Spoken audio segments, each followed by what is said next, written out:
Hello, everybody, and welcome into our special holiday. Is it a holiday? It's our Halloween show. It's the 31st of October, 2024. My name is Carey Holzman. Thank you guys for tuning in. Today, we have the first exclusive hands-on review of the brand new Minisforum AI370. This computer was a little confusing to me. AMD's new top-of-the-line flagship mobile processors. These are all, anytime we're looking at mini PCs, we're looking at what are called mobile processors, and mobile, if they have integrated graphic, or if they have discrete graphics, they'll be the mobile version of, let's say, a Radeon or NVIDIA card. They're not the same as the desktop version. They're lower power, even though they may share the same model numbers in the case of video cards. It may be a little bit confusing on what to expect with regards to performance, but rest assured, regardless of whoever makes the mini PC or the laptop, they're still under the same limitations of the processors and the GPUs made by Intel and AMD. So this question of how does it perform, it's a little confusing for me, because if we have 4 different manufacturers all making the new Ryzen 9 HX370, they're all going to likely perform the same, depending on whether or not they have built-in low-power RAM DDR5, LP DDR5, or if they have a socketable SODIMM memory. The soldered-in RAM is much faster, but you can't upgrade it. There's also a cost variance, but overall, your performance difference is very minor either way. It's really for the most extreme folks or people who care about data but don't necessarily have any practical use once they have the data. You know, it's like you go into a restaurant and there's food there you don't want to eat, but you want to know which one of the meals gives me the most food for the money. And you're asking the staff questions and details of what ingredients does it have, and how much portion do I get? But you're actually not eating it, regardless of how they answer the question. You just walk away going, okay, well, that's good to know. And that's what's frustrating us sometimes with some of the questions that I see and I get here on YouTube, is we have people who are kicking the tires, and they're asking a lot of detailed questions. And I'm trying to figure out, what's the problem you're trying to solve? If we have a computer that's got built-in RAM, or we've got a computer that's got replaceable RAM, I can understand you may have a personal preference, even though there should be no reason anymore to have to upgrade your RAM. If you buy the right machine for you out of the gate, you're good to go. So my Samsung Galaxy Book 4, no, it's Galaxy Book 3, has an Intel 13900H mobile processor. It's soldered in, you can never change it. The thing I need to change, me personally, the way I use my computer, I need to have a lot of storage, and I want it as fast as possible because I'm rendering videos. And as I mentioned, no matter how fast your computer is, and you've got all this storage, the storage is only fast inside of the computer. The minute you get the data onto the drive, that's going to be slow. Whatever the source of the data, your network, a flash drive, even a Thunderbolt drive, will be comparatively slow compared to what's possible inside the machine. And then once we get, this big amount of fast storage filled up, and we want to then take it from there and put it somewhere else, well, now we're back to the slowness of all the external devices and the external I/O, like the internet and USB ports and wireless, or whatever way that you're moving the data. So I'm trying to figure out, okay, so if the RAM is at this speed or at this speed, what's the difference that you believe you're going to get to make it worth to spend the extra money? And so far as I can tell, there isn't one. Very rarely does anybody actually have a practical reasoning. Sometimes I hear you get better frame rates in your games, but I don't understand how that makes your gaming skill improved, right? We've discussed that. Maybe you just like watching the games and you don't really enjoy playing them, or maybe I just can't wrap my head around it. So I struggle with that. But if somebody thinks their eye can see those faster frame rates, I mean, I can't tell them they're wrong. And if they want to spend the extra money to get that, I feel like they're just chasing numbers and it's all psychosomatic. That's fine if that's what it is. I'm a problem solver. So when people ask me questions on the technical side of things, I'm always trying to figure out, why are you asking the technical question? Like, to what end? The answer to the technical question is going to achieve what end result for you are you trying to achieve? Something's got to be faster. Something's got to be more responsive. Okay, and I'm trying to figure out, what is that thing that isn't fast enough for you now? Let's talk about that. We can talk about ways you can make that faster besides just throwing a hammer on it. We'll just keep hammering on it. This will make it go faster. Just keep beating it until morale improves. So I'm trying to solve problems, but I don't understand what the problems are. So I think it's mostly just curiosity. When Minisforum announced the AI370 EliteMini, I had a hard time wrapping my head around, why did Minisforum seem so excited about this AI, neuroprocessing unit included. We've seen this for a while now, and yet I don't know where people are using it. Do you use AI on your computer? And if so, what are you using it for? Most of the AI I use is all being done on the server side, right? So if I go to Google search, my computer's not doing the search. Google's doing the search, using all of their powerful computers and banks of servers and super fast internet access, and on all their processors that can process all the data on the internet, find those keywords I want quickly, and then all Google's doing is showing me the result. So when I'm doing like AI image processing, or if I'm playing with AI, it's almost universally all being done on the server side that has all the resources available. So now it's AI this and AI that, and I'm saying, well, that's all well and good, but what do you use it for? So here we go. We've got built-in neuroprocessing units, so you can process AI tasks on your local machine. Certainly not going to be as fast, but it can do it. But what tasks are those? What are the AI assisted or accelerated, AI accelerated tasks? I know like Adobe Premiere has some, but I don't use Adobe Premiere. And maybe, this is a solution that doesn't solve any problems on the home side, or maybe we're just so early into the technology that it doesn't really have much of a purpose yet. So that's why I'm scratching my head going, why was Minisforum so excited about it? So I started researching this new chip, this new Ryzen 9 from AMD. And if you take away all of the AI information, just ignore that, and let's look at what we have for a chip. You have, and I'm not a gamer, okay, but what you have here is a mini PC that can play AAA title games at 1080 at 60 frames per second or better.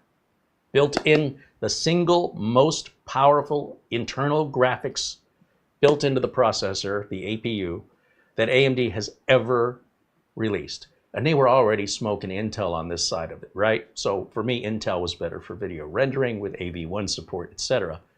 Well, now, if you're the gamer looking for the mini PC that can game decently without limitation, as long as you want to play in 1080, and as long as you're okay with, hovering around 60 to, well, no less than 60 frames per second, really.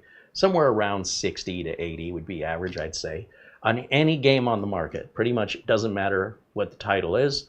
If it's a AAA title game in 1080 without any additional expense, this can do it at 60 plus frames per second at 1080.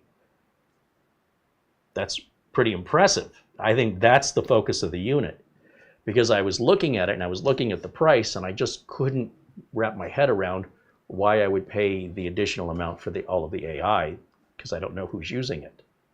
So first of all, let's start by looking at the Minisforum homepage on this, so we can get an idea of what's the processor, what's the RAM, how's this all put together, and then giving you sort of a heads up on why it's priced the way it is. You have to think of it more in terms of a gaming PC. So as a gaming PC, it's a bargain. As a mini desktop computer, you could spend half as much and probably not notice much difference unless you're using it for gaming or you're using it for AI accelerated tasks. So that appears to be what the push is here. Now, you're going to see other Ryzen 9 370s coming out from other mini PC makers. That's the next step. Everything is marginally better than the step before. There's nothing here that's doubling or tripling the speed of a previous model.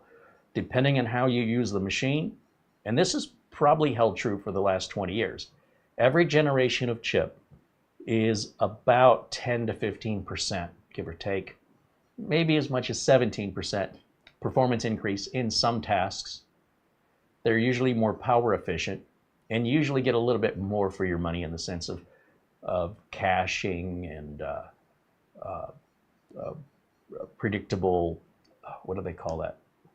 Prediction routes, faster RAM, faster I/O, faster USB.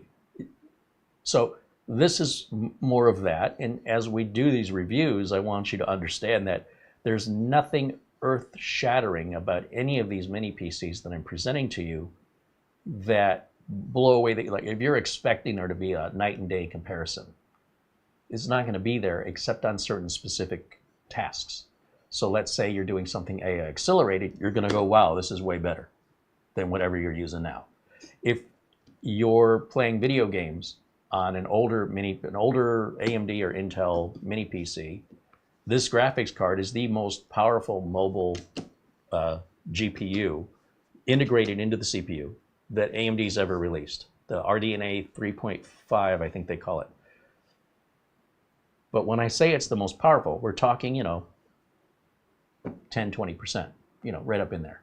And again, it depends on the game. So with those caveats in place, let me take a look. Let's look together at the Minisforum homepage and how they're promoting this so we can learn a little bit more about it together. Because this was a real head scratcher for me. I was thinking, it's all great about it. It's AI, AI, AI. You'll see. Let's go over there to the Minisforum page, and a shout out and a thank you also how can I not say thank you to our friend Buster, of course, for all of his support. Joining us from Scotland. Thank you to Frankie B, and a thank you especially to Tom Jackson. You guys have been amazing. Thank you so much for your support, and thank you to all the members joining us today. Of course, our friend Oystein and Paul Gray. You guys are fantastic super members we're talking about here. All right, back over to my window capture. Let's jump over here. Now, you can see this product is not available yet.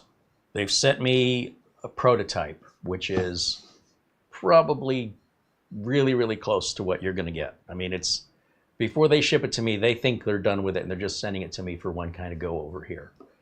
And so what you see here, or at least with regards to the configuration and how it's shipped, may be slightly different. But you can see this is an $1,100, well, they're saying it's a $1,400 PC. And it's on sale for pre-sale for $1,099. And if you place your order, again, I'm not trying to sell this to you. I'm just telling you, this is what Minisforum is saying. If you want to place an order before, well, this date's already passed, they're sending out the first batch of these on the 4th of November. And if you place an order on or after, well, yesterday, then your order will be sent out in the second batch, will be the 20th of November.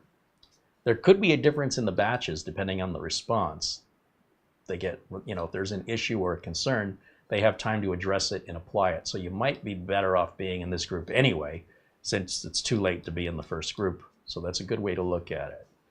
With this configuration, you're getting the Ryzen AI 9 HX370. I can never quite remember all those letters and numbers.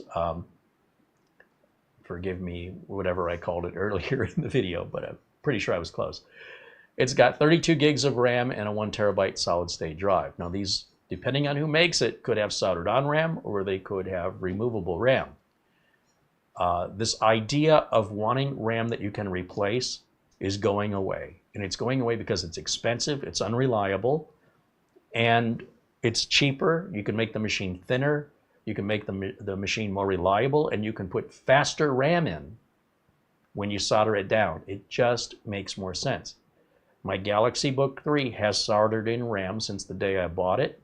It's never come up short for me. I think people misunderstand the point of the RAM. They buy more that they're not using, and they're actually slowing their computer down. The more RAM you have, the longer it takes your computer to start up. So, you know, you're better off, in my opinion, spending your money on stuff that you'll actually use. Some of you will have use of more than 32 gigs of RAM. Most of you will not. Simply, when you run out of RAM, it just uses your storage as virtual RAM. And when you put fast storage in, it is so fast that the difference between that and the RAM above that amount you have installed, like say above 32 gigs in particular in this example, is hardly noticeable to most people. But there are some people who use their computer resources to an extreme. And for those people, yes, spending that kind of money makes sense to get that result. Most of us will probably be causing more harm than good, both to our wallet and at the very least, the boot up time of the machine. The fact that you can replace the RAM in and of itself, that in and of itself can cause RAM problems, RAM incompatibilities, installation not being correct, where the RAM's not properly seated. It can cause damage to the machine. Put the RAM, solder it in, leave it alone. It's good for the life of the computer. It's faster, it's cheaper, and it's probably more than most people will ever use, at least during its useful life cycle. All right. I mean, at some point things change, but you know, how long do you think a machine like this should last? We're looking at probably about 8 years would be my guess, just like a desktop. Now, depending on how you use it and what you demand of it, you know, some people need a new computer every 2 years. So if you've got the wallet for it, I mean, have at it. If you want to buy something good that's going to last a long time, I have no reason to not think that this wouldn't last 8 years, minimal. So you'll see a little bit about the AMD Ryzen AI 9 HX370 that has that built-in NPU that does 50 TOPS, that's trillions of operations per second, that has to do with artificial intelligence, and that Radeon 890M, a AAA gaming experience, AAA titles, that is their most powerful internal graphics chip they've ever made. The memory is LPDDR5X at 7500 megahertz. That implies to me, and again, we'll open it to verify, that this is likely soldered on in order to make this affordable and to give you that much memory at that speed reliably. They don't have to do it this way, but I'm telling you, it's in your benefit. I understand if you've been in technology for a while, there's a tradition of going in and replacing things better than the manufacturer sold it to you.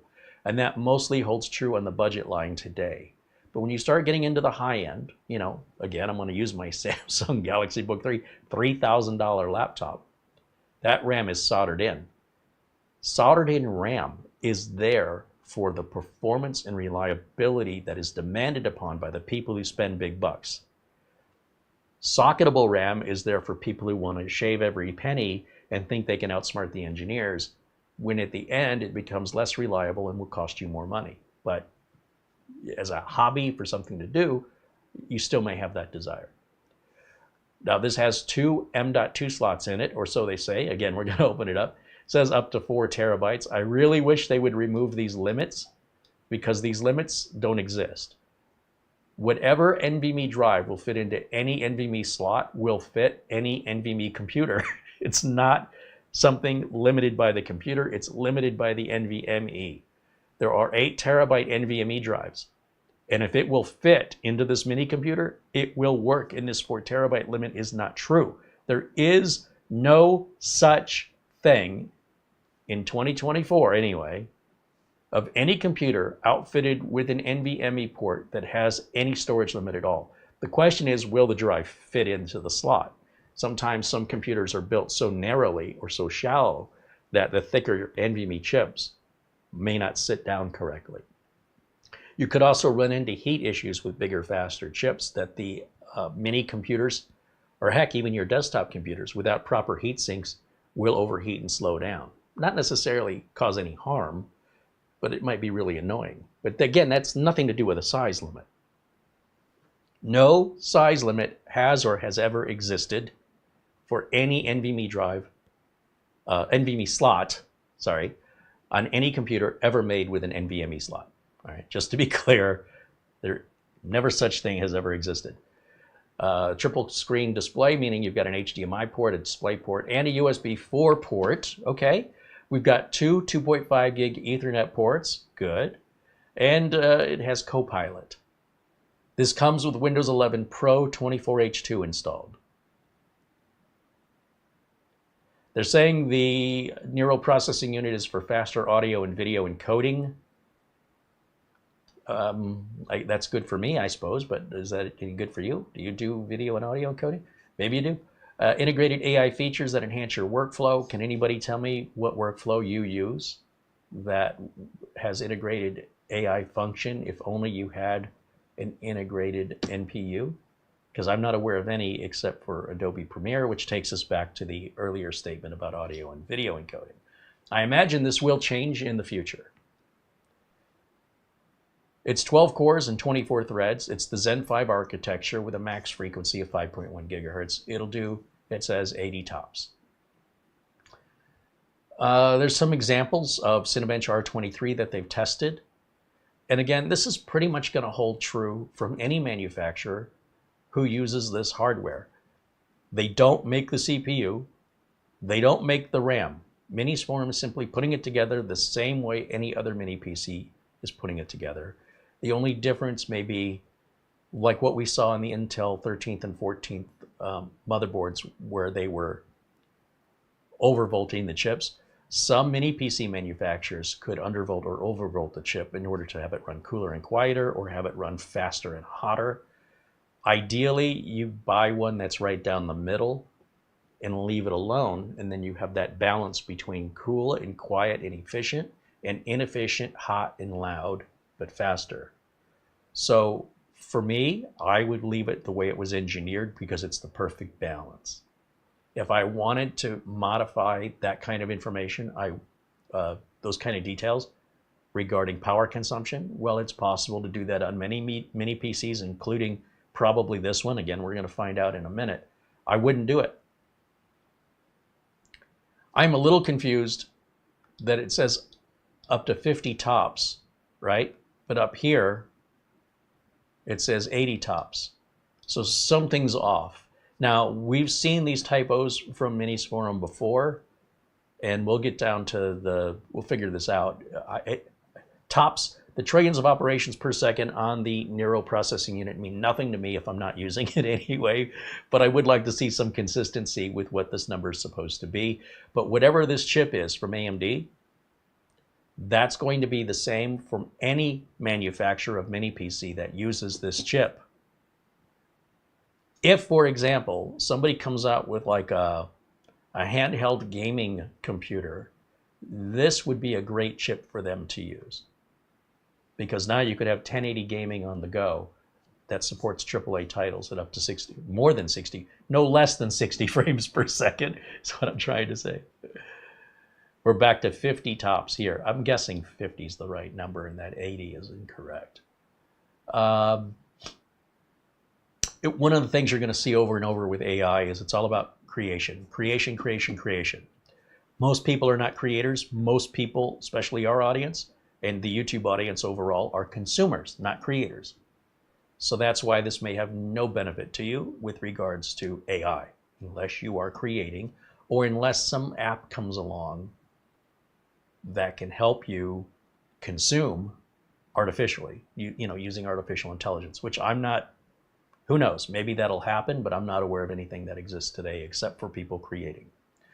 So RDNA 3.5, 60 plus frames per second with a AAA gaming experience, which has about a 30% better gaming performance compared to, I don't know. That's just what it says. Embrace the AI era. Okay. 32 gig of lightning fast 7500 megahertz RAM, usually seen in high-end workstations. Experience seamless multitasking like never before.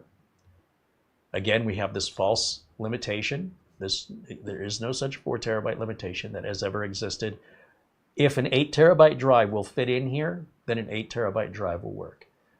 All right, let's keep going. Silent cooling, maximum effort. Again, Minisforum really specializes in their cooling solutions.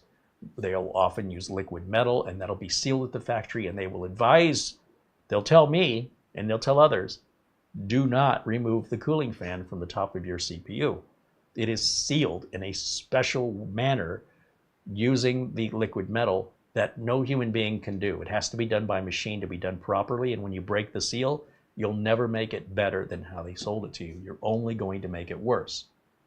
Now, as long as you know that going in, have at it. Or if you have a machine that can apply it for you and seal that up for you, then, you know, go right ahead. So video output up to 8K. And of course, you can use that video output, the USB 4 port, which is up to 40 gigabits per second, supports video output up to 8K, and can support an external graphics card, external solid state drive with real fast data transfer, like the Zyke drive we tested earlier, the VR headsets, anything that needs a lot of data. And it can deliver up to 15 watts of power out that USB 4 port.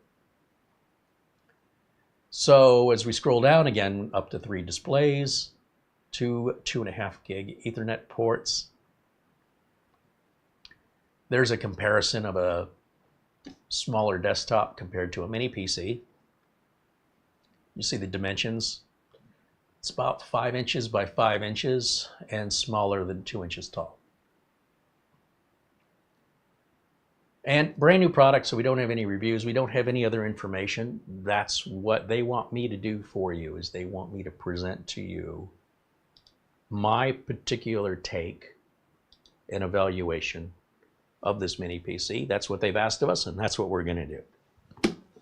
Let me just pop back into the chat room here right quick.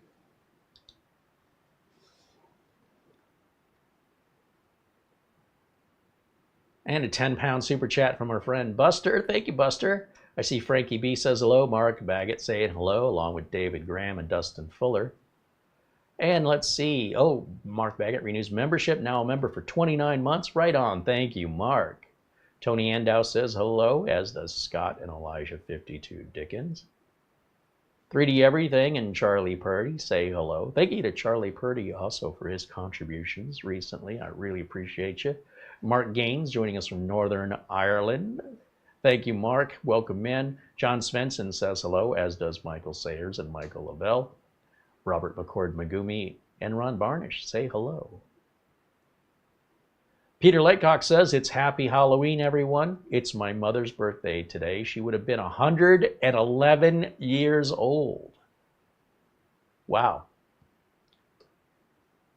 It's also his niece's birthday. Well, Halloween is a popular day of birth for many people in Peter's family. Right on.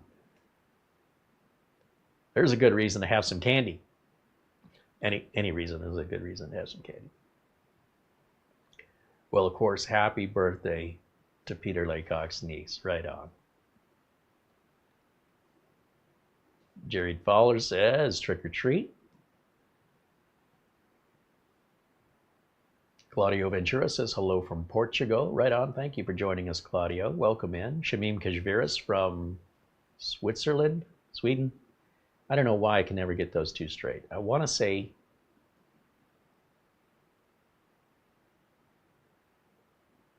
I don't want to say either one now. I'm confused. I'm sure he'll tell us, and then I'll forget again. Bajan Guy says hello. There's Tony's RC saying hello. Donnie Seeger and Nick and Martin Postema all say hello. Richard Claiborne joins us and says hello, as does David Ice. And Richard Claiborne with a $5 super chat. Right on. Thank you, Richard. Where One says happy Halloween, everyone. Patrick Manny joining us, and Nick Poverman. Stephen Massey says hello. Stephen wants to know, from all the mini PCs you reviewed, which one do you like the most for all-around use, productivity, and gaming? Well, I don't game, so gaming is not important to me. If I wanted to game, I would anticipate this is the one, if I hold it up straight, that's the one I'm probably going to want. My personal favorites have been the Minisforum MS01 workstation and the S790, which is more of a small tower with the 4060 graphics card in it. However, that being said, anything that Minisforum has the word Atom Man in front of the model is a high-end gaming workstation computer. The bottom line I think you can take from this is Carey likes computers that are $1,000 plus. Well, unfortunately, I can't, I could use a budget computer to do what I need to get done, but I won't want to do it. It'll be discouraging for me to try and edit a video on a budget machine. I need to get a lot done quickly. And so I like to have more power than I need so that the processing is more instantaneous so I can move on to my next thing. I've got a stack of things I have to get through every day, from emails, like I say, correspondence, to dealing with support with remote access. I need fast, I need it now. As soon as I can help that person, I can help the next person. As soon as I can respond to that email, I can answer the next email. As soon as I can render this video, I can upload it and render the next video. It's all about time, and I don't have any employees. It's all on me to get this done. And so for me personally, if we're looking at a sub $1,000 computer, there's a great chance I'm not going to be happy with it, unless it's a bare bones machine, in which case it won't be a sub $1,000 computer when I'm done adding the RAM, storage, and operating system. So one way or another, we're getting there. And it's been this way for a very long time. It's just that what we're getting for that $1,000, you're getting more and more for your money today. There are a lot of machines that we have reviewed here that are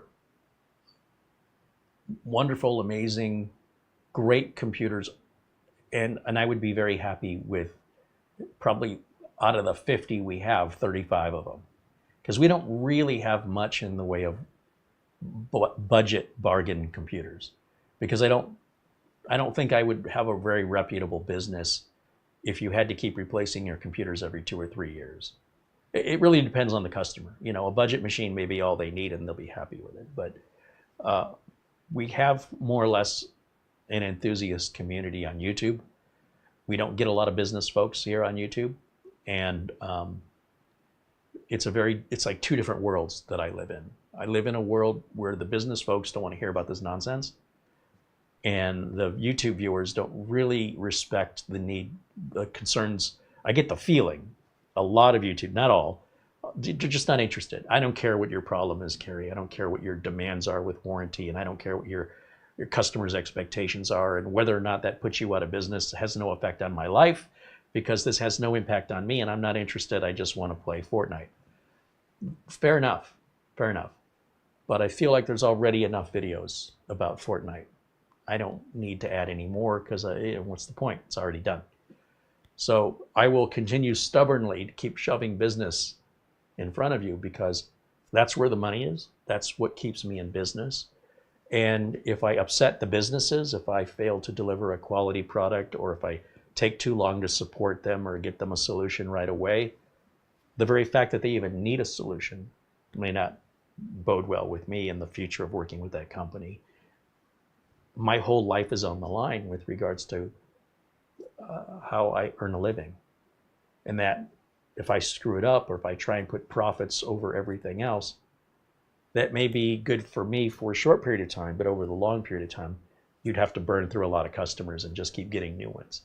I don't want to work that hard. I'd rather keep the same customers, keep them happy and keep them coming back, keep them referring me so I don't have to pay for any advertising and marketing. I don't have to go knocking on any doors. All the work comes to me. Maybe I'm just lazy, but I just feel like that's an easier way to sustain a business. And none of that has to do with Fortnite or gaming. So that's why I'm not against it. I just have other things that I can do. And it surprises me that when people spend so many hours gaming, that they have that kind of free time. I guess I'm jealous of it. I had that kind of free time when I was a teenager. But as an adult now, what's at stake is far more important than getting to the next level in a video game for me. So it's not a high priority for me. That being said, when we talk about this unit and I tell you it's good for gaming, I'm telling that for you, not for me. Like I'm not going to load any games and test this. It's going to run exactly the same as everybody else who's going to test this chip or has tested the Ryzen HX9 370. It's going to do exactly the same process. Minisforum doesn't make the chip, so it doesn't matter who makes the mini PC. They're going to perform all within the same margin of error. So I fail to understand. Sometimes we'll get comments from viewers who are like, well, you didn't test any games on it. Like, well, no, why would I? I don't know what games you play and at what settings you play them, or that's going to be relevant to you and how you're going to use the computer. But you can get an idea from other YouTube channels that will review this, who will play some random games out of 10,000 possible games. They'll play like 4. And if that helps you make a decision, I mean, all right. But it's one of those things where if it was like one game, when we all play this one game, and all the other games had such little percentage of market share, it didn't matter. I would certainly test it for you. But we're all over the map with this stuff. So it will do what it's capable of. That's all I can tell you. And the same will be true for every manufacturer using these chips. The limitation isn't typically on the manufacturer unless the manufacturer did something incorrectly. But that being said, let's see. Oh, there's Ray Sudbury says hello. William Bird says hello. LRCX joining us, renews membership, now a member for 17 months. Right on, thank you, Larry. He says, hello all, my how time flies. Right? Thank you for that. And Richard Palmentier renews membership, now a member for 14 months. As always, he says, this is informative information and glad to be a part of this amazing community. Well, right on. We appreciate you for being a part of this amazing community. Christopher Horton says, there's too many games these days. Some are well optimized, some run great, some don't. That's the other problem, right? There's no consistency in quality. And then the manufacturers of games don't want to sink the kind of money into it now. So the amount of money they're willing to put into the product ends up being limited, which means the product you're buying is going to be limited and you're likely not going to be happy with it. But then when they put, millions of dollars, hundreds of millions of dollars into a product, and then the product bombs and no one's buying it, they never want to do that again, right? Like if you invested $100,000 of your money into a project that was then going to sell to the public and you thought you were going to make a lot of money, and it turns out the public's not interested and they don't want to buy it. You just lost your $100,000 minus whatever profits from the few who did buy it. At what point do you cut your losses and get out and say, I'm not going to do that again? That's what's happening in the big AAA titles. Everybody wants to play it safe on the investment side and just keep doing what we've always done so we can always make what we've always made. Doesn't quite work that way. It doesn't work that way in Hollywood. In game manufacturing in Hollywood, they almost cross over each other these days. With the CGI being used in movies and the movies being used in gaming, it's a blur now. So what we're experiencing in the movie industry, where everybody's playing everything safe and there's very few original ideas or movies that are really thought-provoking movies that are more artistic based, they're all profit based, following the basic same formulas over and over and over. As a younger person, that might have been happening back in the 70s and I was too young to not have enough movie experience, but I don't think it was.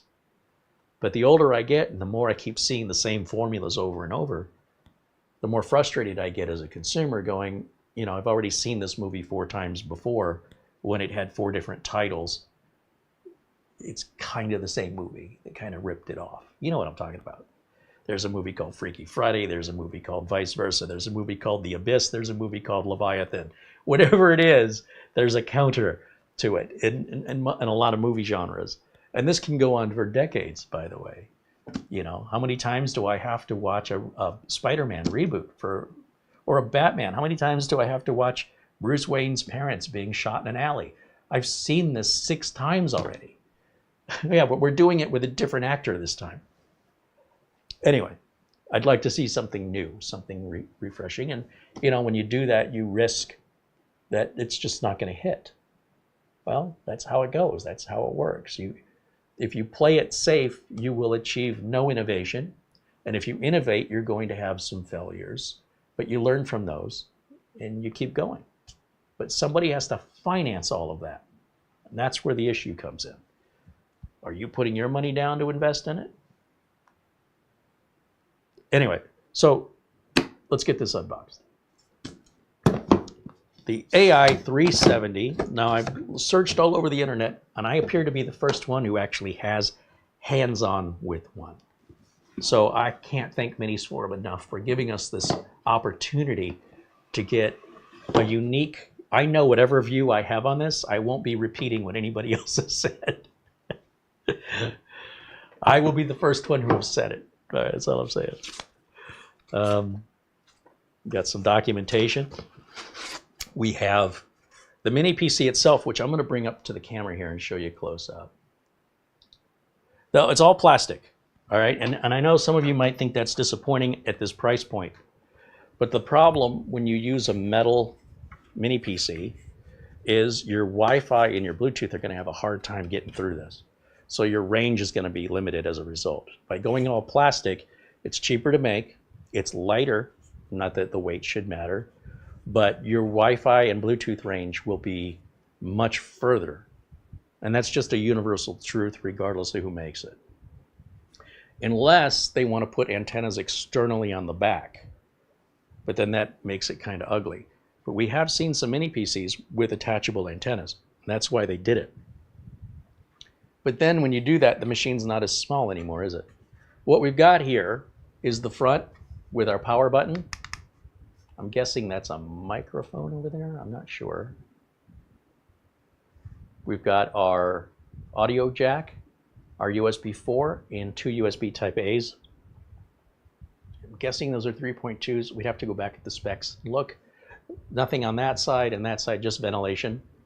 All the way around the back, 2 more USB Type A's, DisplayPort, HDMI. They say these are both 2.5 gig Ethernet ports. We have a standard barrel power connector. We have a Kensington lock right here, and you'll see there's like a little lip here to lift the lid. But that lid is secured on the bottom with screws that are not covered up with rubber feet. Am I awake? Yes, Minisforum, move the rubber feet away from the screws. Ah, was that so hard? Thank you, Minisforum. On behalf of anybody that ever wants to open one of these up to do an upgrade, this is how it should be on all your mini PCs that are supposed to be user serviceable and upgradable. And I'm glad they've listened, at least on this one. Oh, that makes me so happy. It's such an easy thing, and I don't know why we were struggling with it for so long, but I gotta just tell you that I suppose if they gave it to me right out of the gate, I wouldn't appreciate it. But now that we've been dealing with all these sticky rubber feet that won't stick back on and they tear, I appreciate this so much. All right, in the box, what do you get? We have a power adapter here. It's a smaller power adapter. Uses the cloverleaf or Mickey Mouse style typically found on laptop power cord that goes into the power adapter that goes into the mini PC. The power adapter does not say the manufacturer of it doesn't say Minisforum on it anywhere. So if you have multiple devices that use these power connectors, they're all proprietary to the device. You can't move them around or you risk burning up the device. So I highly recommend if you have any of these connected to anything, I don't care if it's a clock radio, is that a dated reference? Or anything a laptop, anything. If these two items get separated in a box, and then I dig out 3 mini PCs and 3 adapters, and all 3 power adapters will fit, how do I know for sure? I have to start looking at voltages and polarities and amperages to make the determination if that's the right unit. Or you can take a step right now.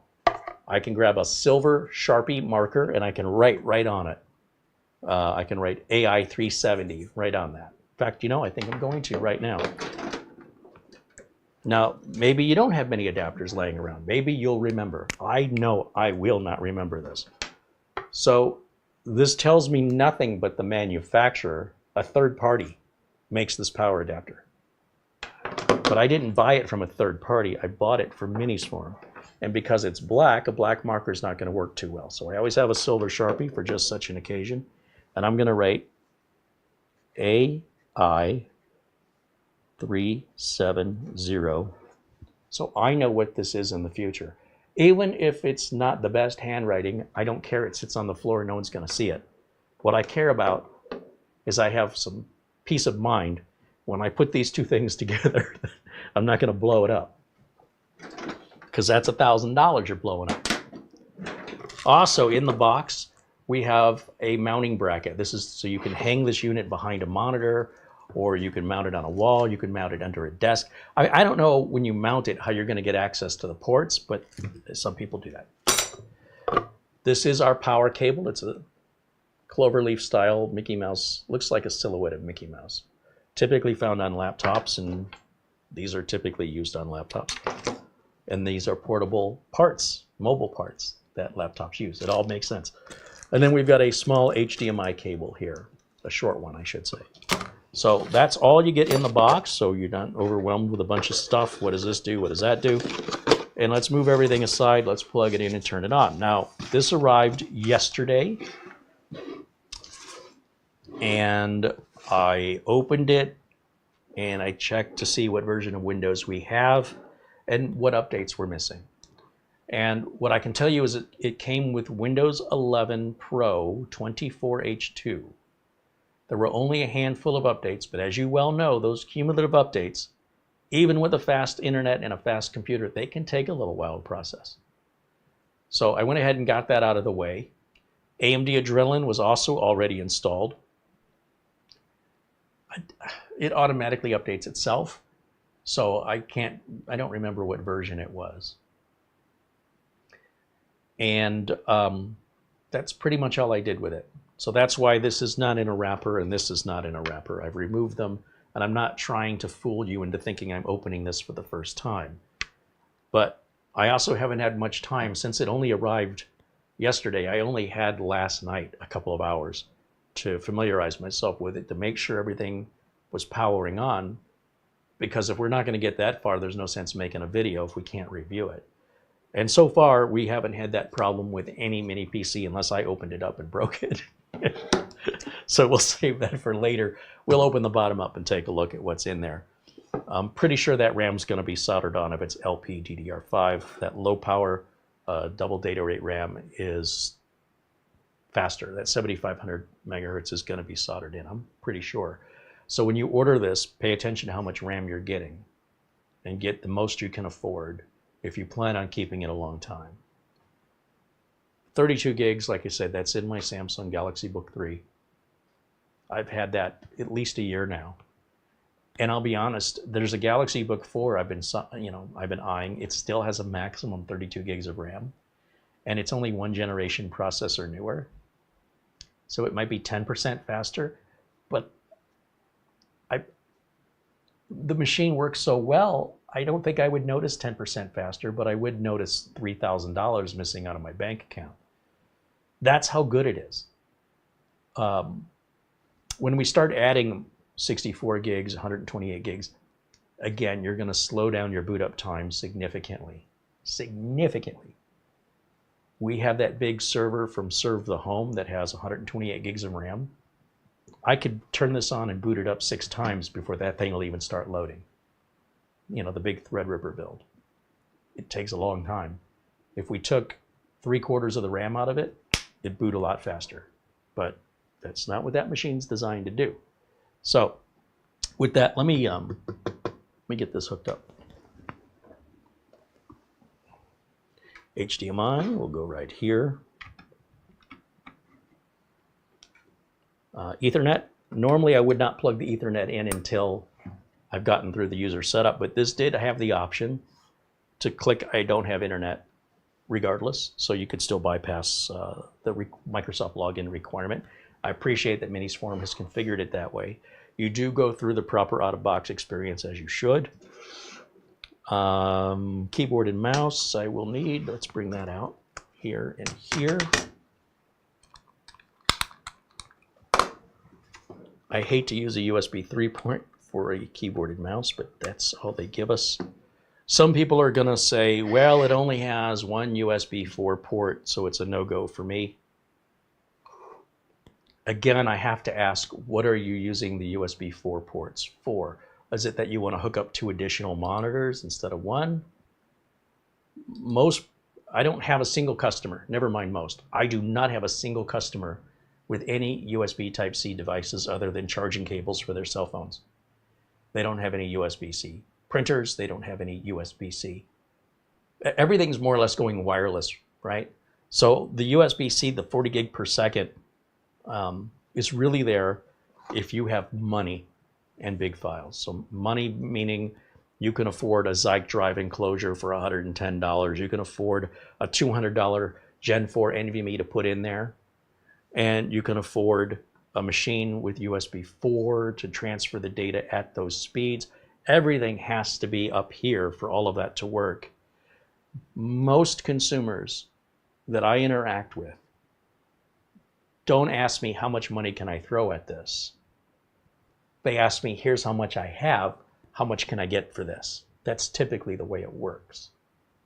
So you're never going to see these high-end components outselling what the general population is buying. The general population, number one, can't justify the expense, and number two, wouldn't even benefit from it, right? Too many people are still plugging in old flash drives and old hardware they bought 10 years ago.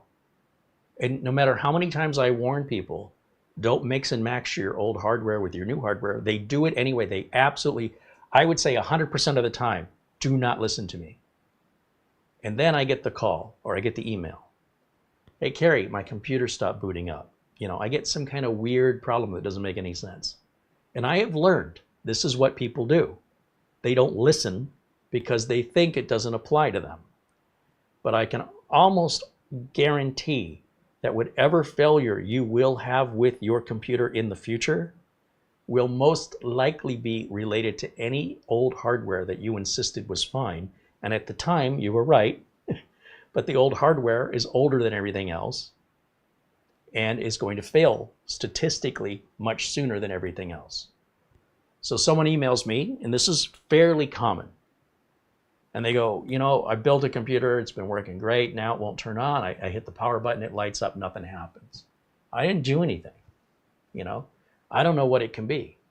And my very first question to you is, do you have any external USB drives plugged into your computer at boot up time? Yes. What is it? Or I'll just say disconnect it. Doesn't even matter what it is, just disconnect it. Yeah, but it was working before. I don't care if it was working before. We wouldn't be having this conversation.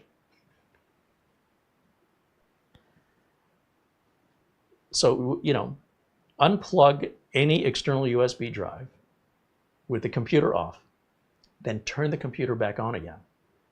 Tell me if it works. And I'd say 9 times out of 10, it works, and now they want to know why. And I'm telling them why, and they don't want to hear it. And I go, well, if you have any other questions, let me know. Because I'm not going to sit there and, I don't have that kind of time to offer somebody help and then have to explain why the solution worked beyond you mixed old and new. This is why I told you not to do that. It will eventually, most likely, appear in some strange way that you will have a problem nobody understands. When you talk to your friends, nobody overall, most even other technicians, don't consider that you're mixing old and new. They're taking what you say at the word that you've rephrased it, and it's the tech's job, in my opinion, to interrogate you to find out what you haven't told me.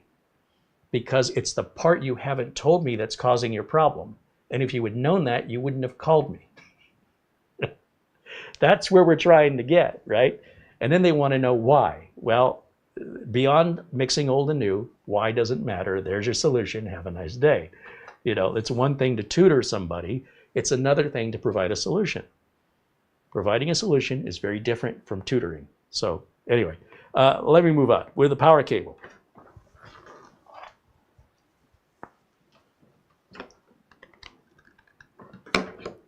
Sometimes people, they say, I want to know why so I can prevent it from happening again. Well, stop mixing old and new hardware. But there was nothing wrong with it. Right, but there is now. So there you go. I don't know what else I can tell them. That's it. If you do that, don't be surprised. I'm not telling you not to. I'm saying if you don't want this possible consequence, if you want to reduce the odds, don't exercise that behavior. But if you want to, don't let me get in your way. But the next time it happens, now you'll be able to fix it yourself. In that way, it's kind of tutoring, but not to a technical or engineering level. Before I fire this up, our friend Mitch Morrison is traveling all throughout South America throughout the month. I think he's gone for like 5 or 6 weeks. And Mitch went to a place he said it was very difficult for him to get tickets, called Machu Picchu in Peru. And I've heard of Machu Picchu, but I don't really know anything about it. Yeah, I might have learned something about it in elementary school, but I can't remember what the significance of it was and why it would be so hard to get tickets to it.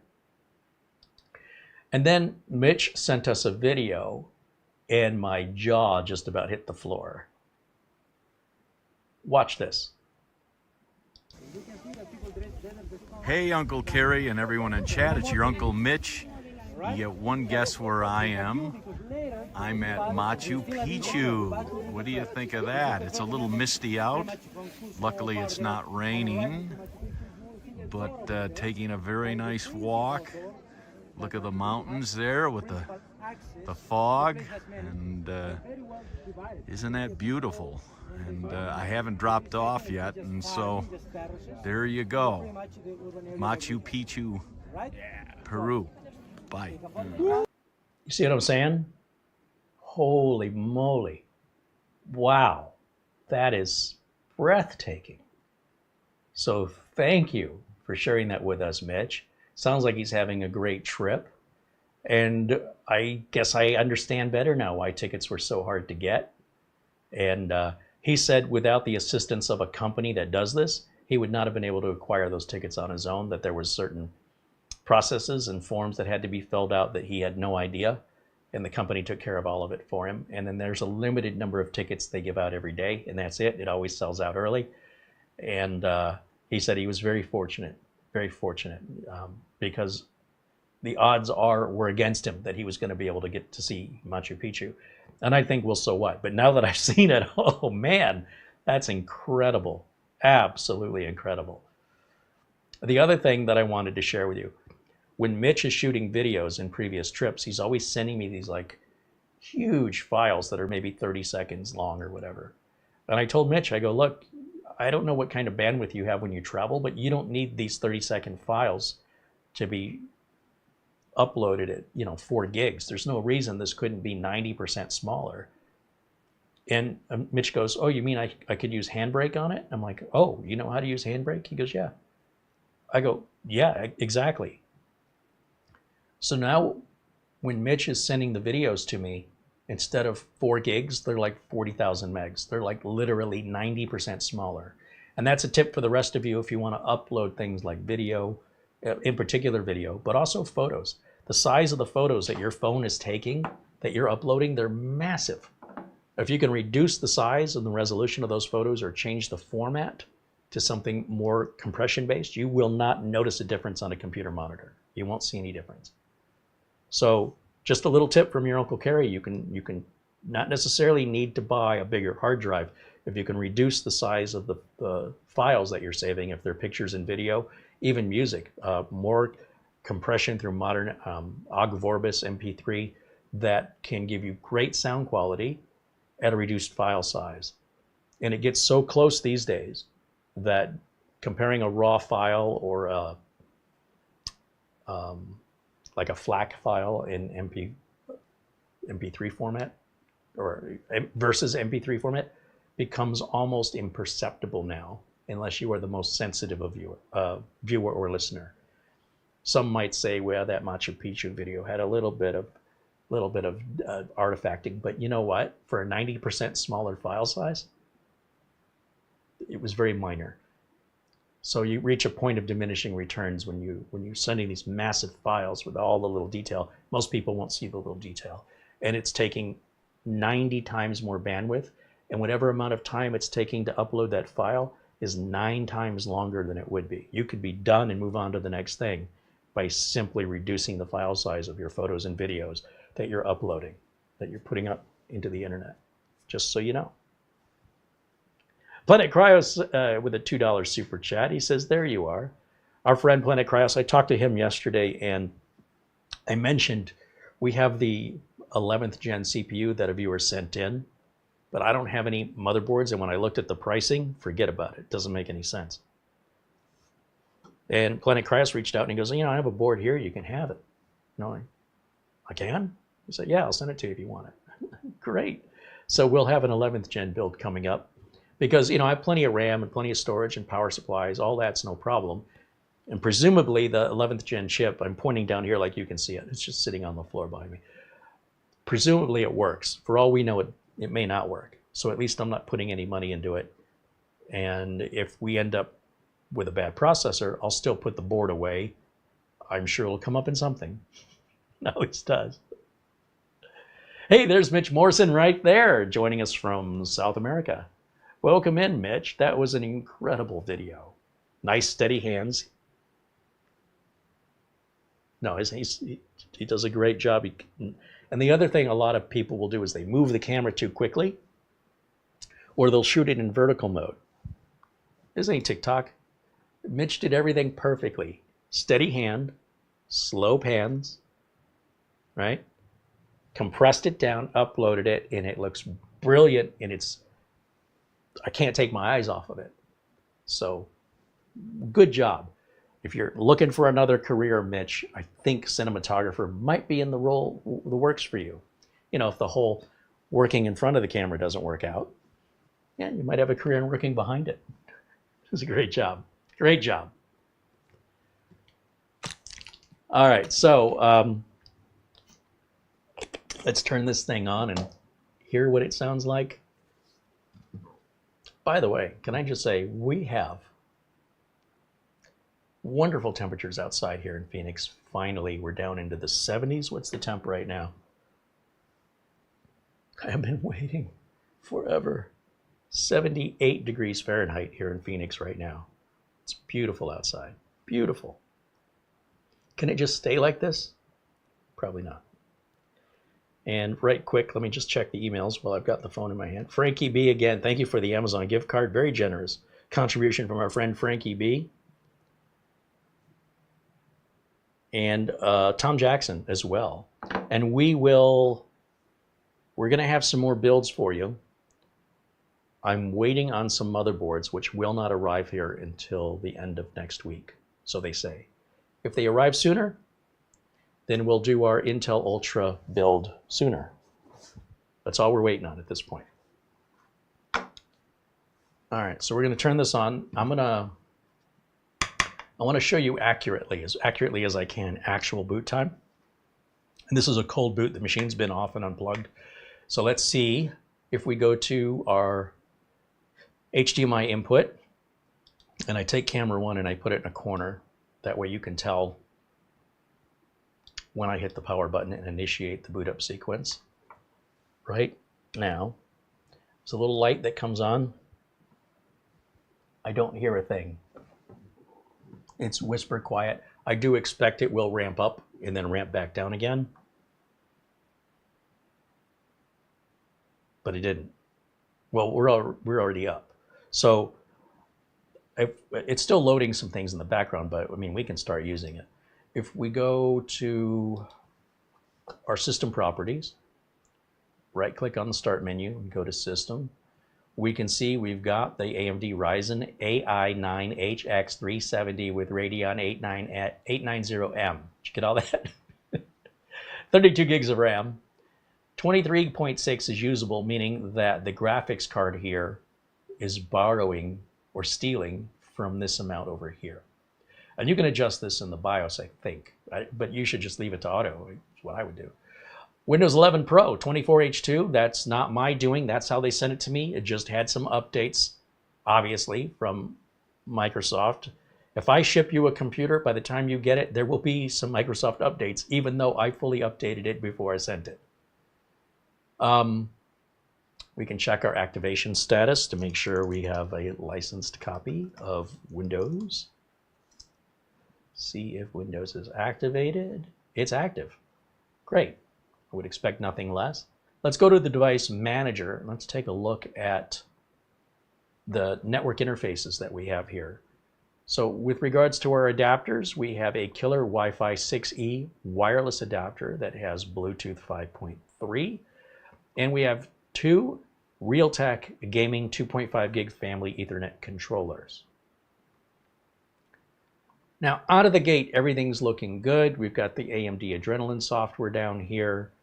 Like I said, that auto updates, and like Microsoft, you know, from the time the manufacturer ships it to when you get it, this is likely going to have an update. You can always manually check for updates, which I did, just to force it along. But we have a little yellow exclamation point down here. Now, normally these icons are all hidden and you have to hit the little up arrow down here. It occurs to me my camera might have just blocked our version number there. Let's get rid of camera 1 for the rest of this. So you can see everything that I'm seeing and I don't have to think about whether or not my camera's covering anything. So right here, we have, this is normally hidden. And what I see that concerns me is it says device security.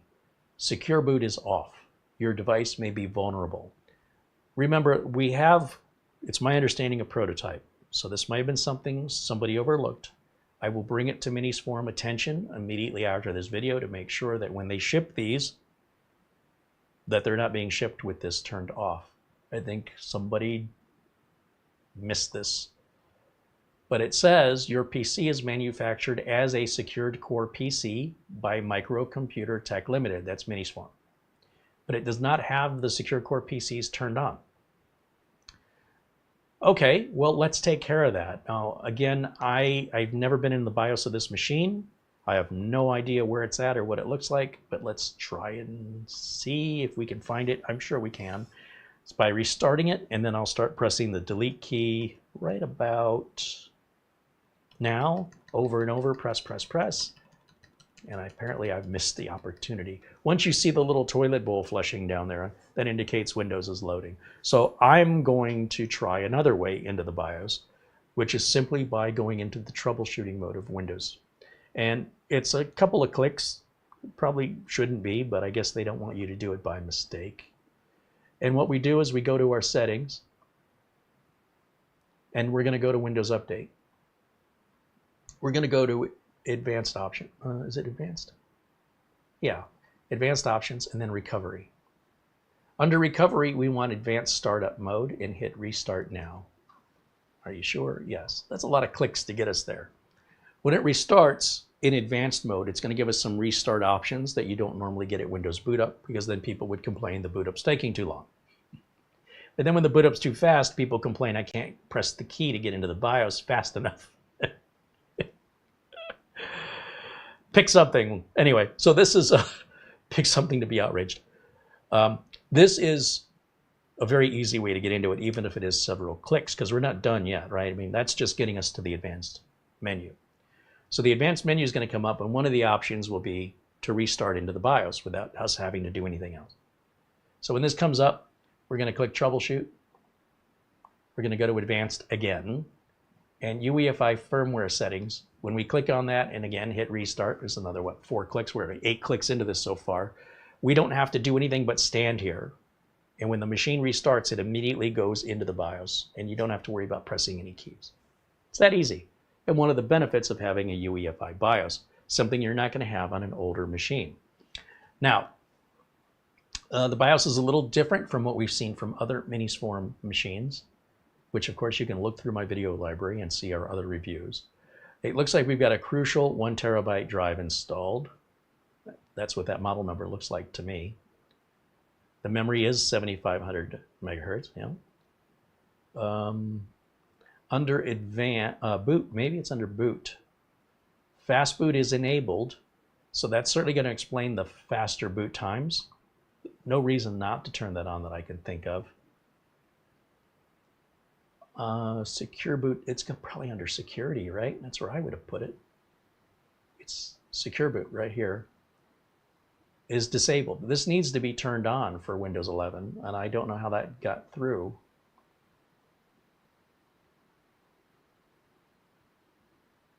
I would just do a standard secure boot mode.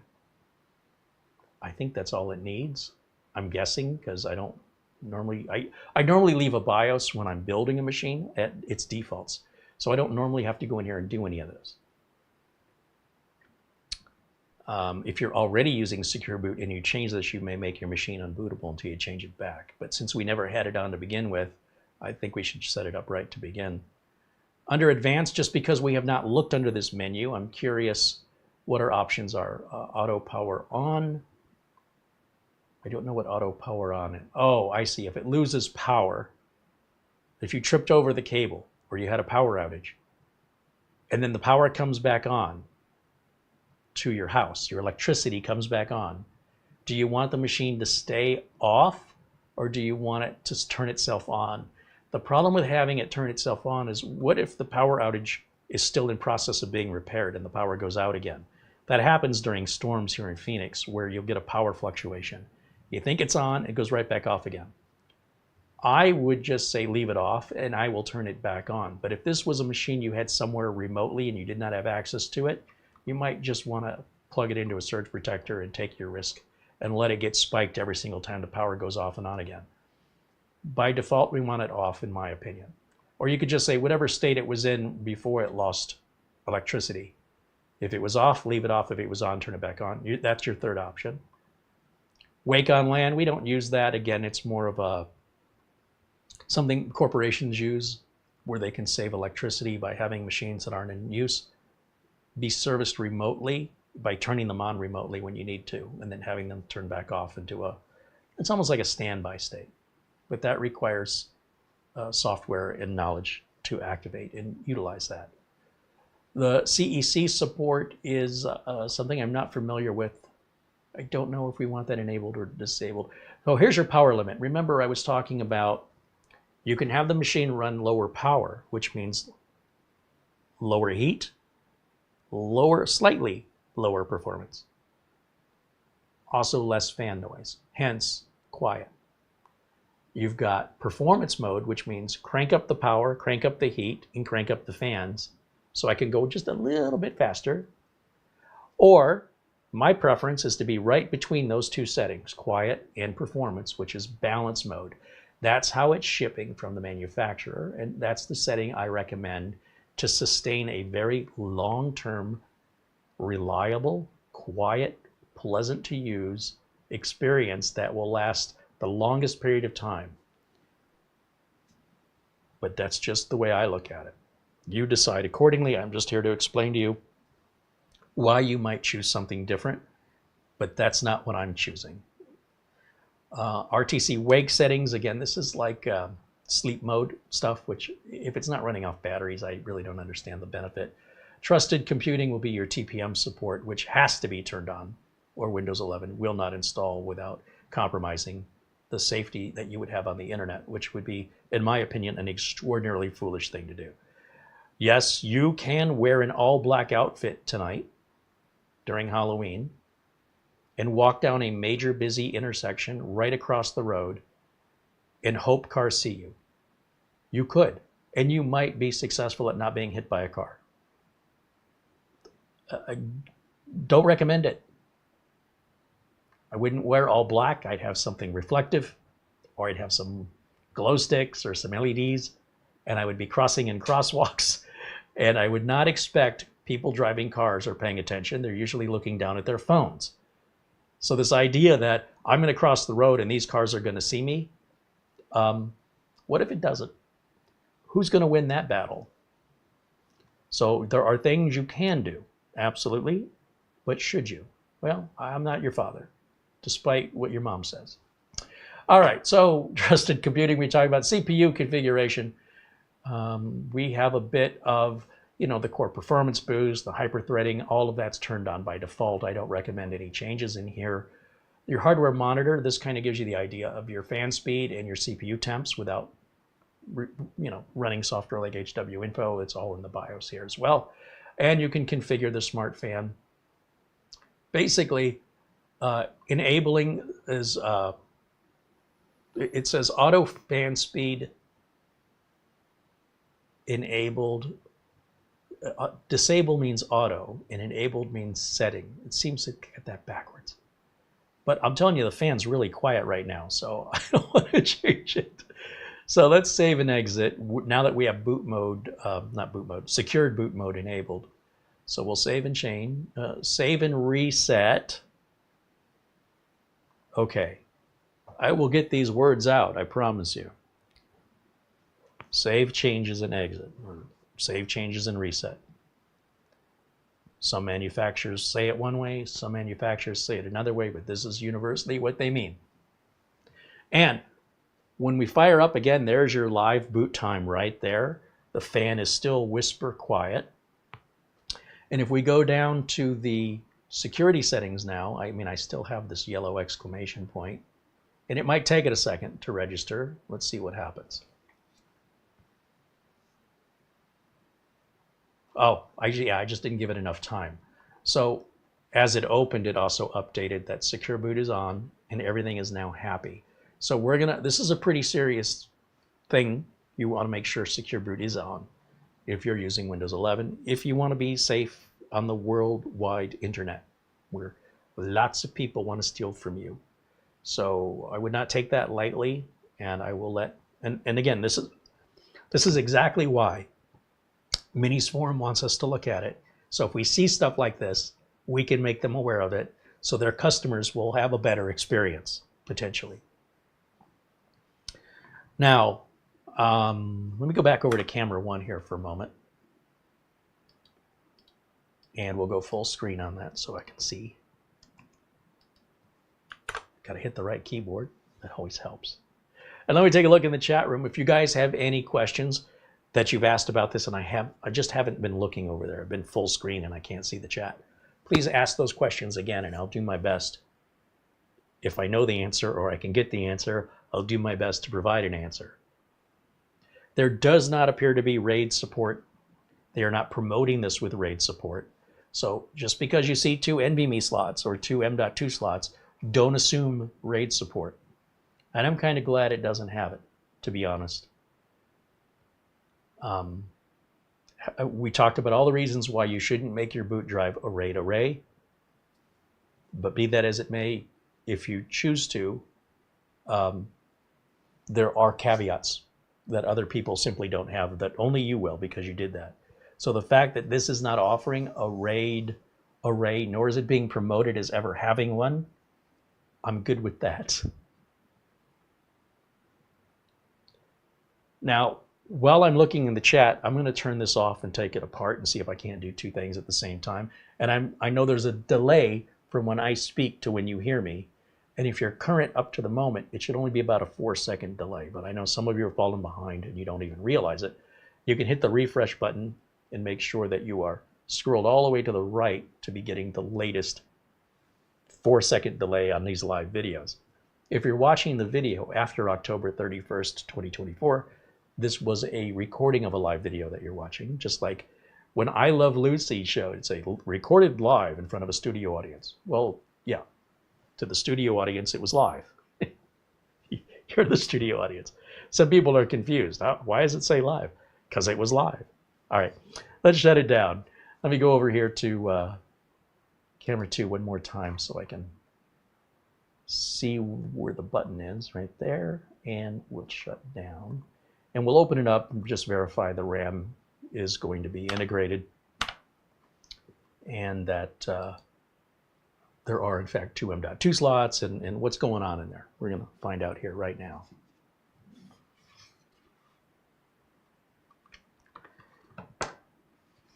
So with the power cable disconnected, always disconnect power before you open up any electronics, especially expensive electronics. It has nothing to do with your capabilities. It has to do with mistakes. So unless you're a machine, we all make mistakes, and these can be very costly mistakes if what you're working on is important to you. Safety first. And it'll help if I can see what I'm doing because everything is super tiny in there. I'm going to need a long, skinny driver to get down in there. So I have these jeweler's drivers right here. I think Nick Poverman sent these years ago.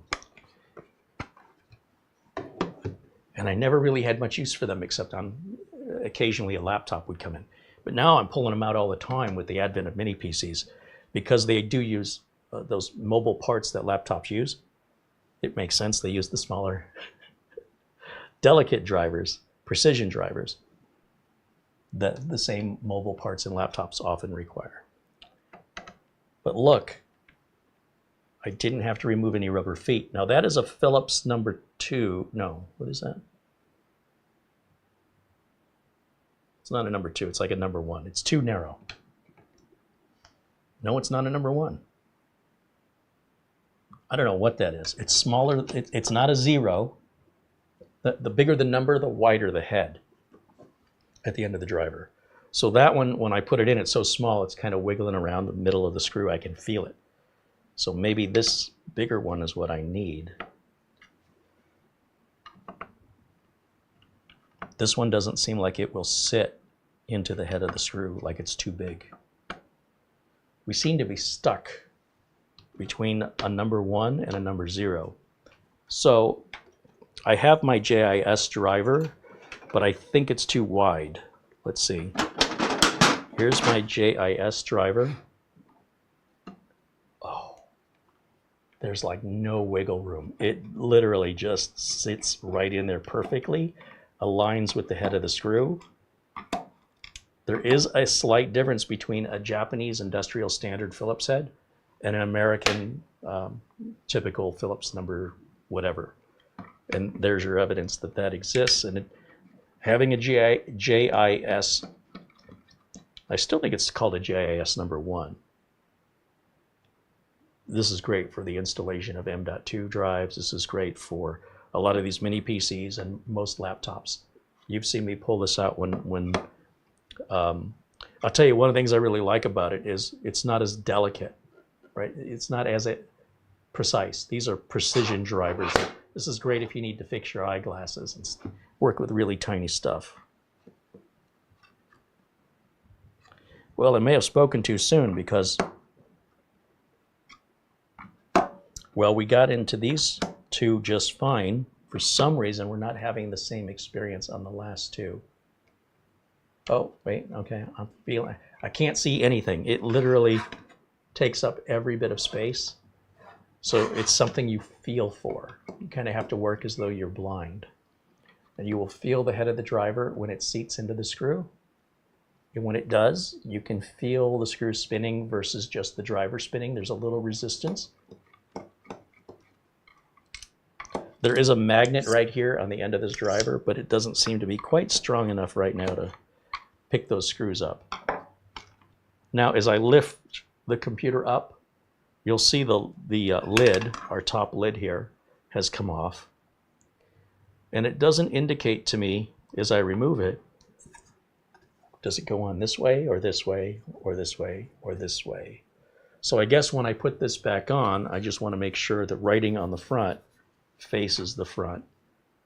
So that means it would go on, I gotta imagine this upside down. This way, okay. Anyway, something you gotta think about when you're taking it apart. Let me rephrase. Something I have to think about when I'm taking it apart, because I often forget. Now, when I turn this over, all the screws are gonna fall out, and if you're not paying attention, which sometimes I don't, they roll off the table onto the floor, and then I'm looking through the carpet trying to find them. And these are at least a bit longer. They are very narrow machine screws with no shoulder on them. They are threaded from top to bottom with a very small head on top. And I just dropped it right in there. Now inside, let's go ahead and unplug this so I can bring it up to the camera. Take the USB out of there for the keyboard and mouse too.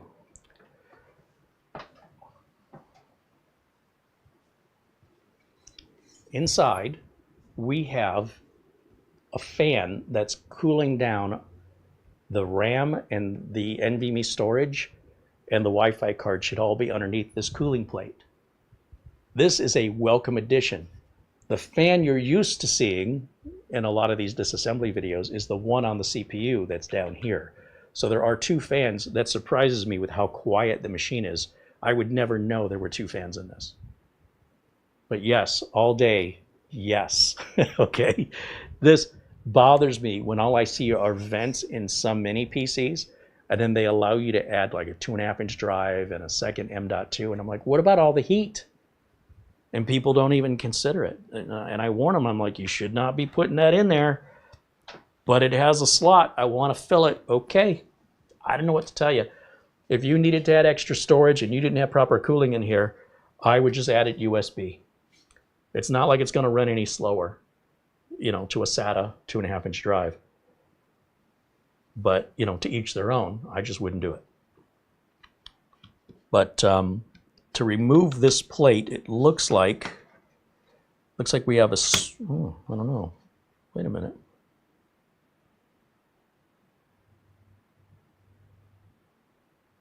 I don't really see anything holding this down. The same screws that hold the lid on seem to hold this plate on as well. But there is tape holding this in place, but I don't see any screws. Let me show you again. You can look at it with me and see if I'm missing anything.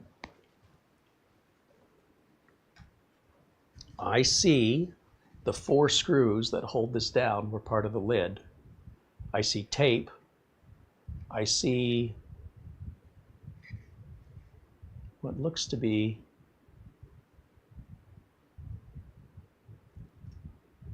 an NVMe screw right there for the drive that's underneath. It's not attached to this. It's attached to this NVMe drive underneath here. If I can get the camera to focus on it, that would be great. There it is. I'm not a fan of this tape. That means we have to take this tape off, which anytime we got rubber feet, anything sticky, it never quite sticks back the same way. It folds in on itself in the case of tape. I would like it if we could just stop with the tape. So I'd rather have the tape than the sticky feet, but I do wonder over time if the tape is there to hold this piece down, and over time that tape gets brittle and it stops losing its adhesive property, then what's going to hold it in place in 4 years? So that, to me, I'd rather have screws than tape. Now, with the tape removed, we have a power cable here that's running to this cooling fan. Obviously, the fan needs power. So don't go ripping this, tearing it off without considering, how is it spinning? What's providing the power to it? Of course, it has a power cable. Now, what I like about this is they've got 2 thermal pads for your M.2 drives, and one is blue because it's still got the protective tape on it. This is the empty M.2, so when you fill that, if you choose to, remember to peel the tape off and put this down. Think of this as a giant heatsink that's sitting on top of your M.2 drives with an active fan cooling them. That's fantastic. Yeah, I meant to say fantastic with regards to the fan. Now, the rest of the unit, we'll bring that up here, back to the camera, and you'll see there are no RAM sockets in here. And I can assure you, if there were RAM sockets, it would not be 7500 megahertz RAM. It'd be much slower than that. So there's your Crucial P3 Plus 1 terabyte NVMe drive. Should be Gen 4, I believe. And this should also be a Gen 4 slot, if I recall correctly. That's the little plug that powers the fan.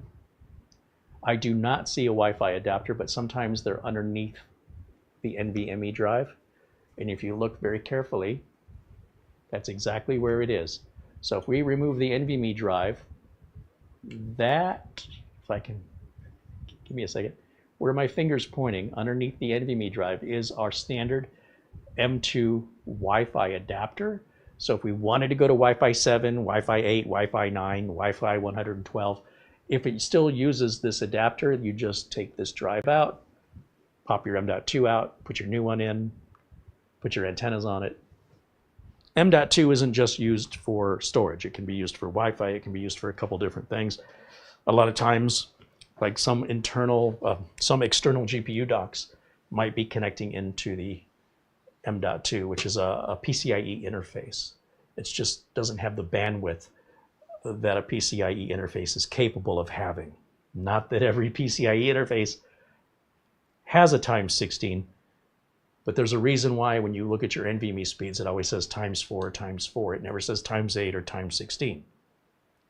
You notice that, right? So in any event, that's pretty much as far as you'd ever want to break it down. There's nothing on the other side for you to work on. I've already told you why you shouldn't be removing the cooler. You're only going to make it cool worse. You can only make it worse. You cannot make it better, and you're unlikely even going to make it as good as it is because of the machines that are required to, if this has liquid metal, which I think it does, no human can apply it that way. That's why a machine does it. And I remember talking with Minisforum about this challenge, about how they weren't getting the cooling. They were, getting a lot of reviews about the cooling not being right. And it was because of, there was an inconsistency with the way the liquid metal was being applied. And by doing it by machine, it can seal it in a way that really improves the performance of it, negating the need for a more expensive, louder, or more complicated cooling solution. The idea that you think you can outsmart that, not in that size case, you're not going to. You're going to have to, you could probably throw a giant cooler on the bottom of this, take it out, and put a giant Noctua NH15 on there. But then why did you buy it? So it is from the factory designed to be turned on, utilized to, however you want to utilize it, and you should be trouble-free until you get in here and start playing with it. Then it's on you, with the exception if you want to change out or add more storage, or if you wanted to add or remove the Wi-Fi card, you could do that. That's it. That's all there is. That's all there is. So I'm a big fan of simplicity. It means there's less that can go wrong. And if I was into gaming and I wanted to play AAA titles, I can tell you I can't see a difference between 4K and 1080. Mara and I watched a movie that came out recently, an animated movie, The Wild Robot. Beautiful animation. Mesmerizing how well it was done. And a pretty good story too, by the way. And we watched it in 4K, I think. I don't know how you can tell. So that may be because of my aging eyes, but I think HD looks beautiful. And whenever I watch anything in 4K, I don't see it. So when they're promoting 8K and 12K televisions, I think the cable company here, our cable TV provider, still doesn't offer 4K out of the cable box.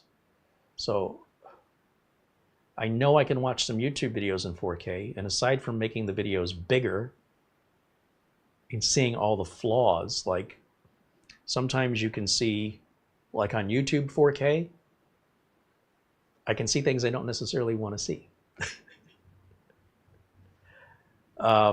But most of the time, and especially in animation, I can't see a difference in it.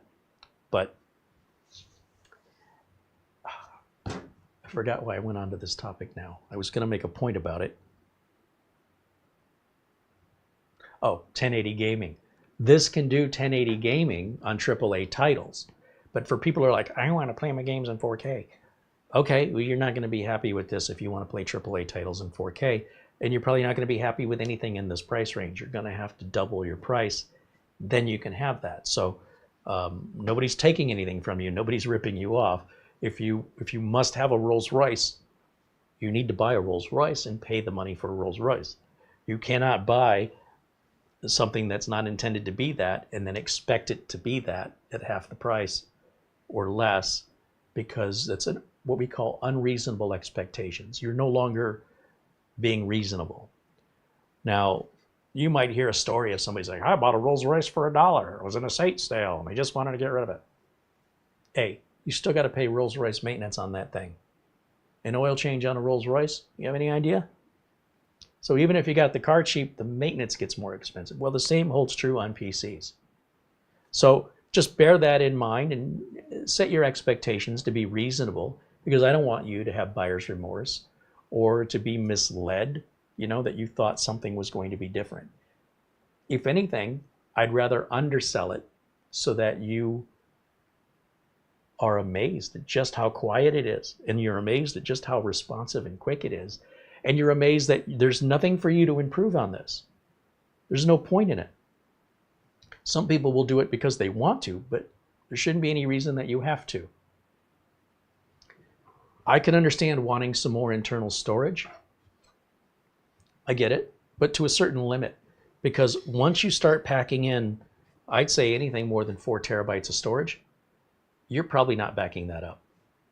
I'm just saying, it's going to take a long time. Now, granted, if you have USB 4 and you have a USB 4 enclosure and you can achieve those USB 4 speeds, your backup's still going to take a long time, but it's as fast as we can go externally right now.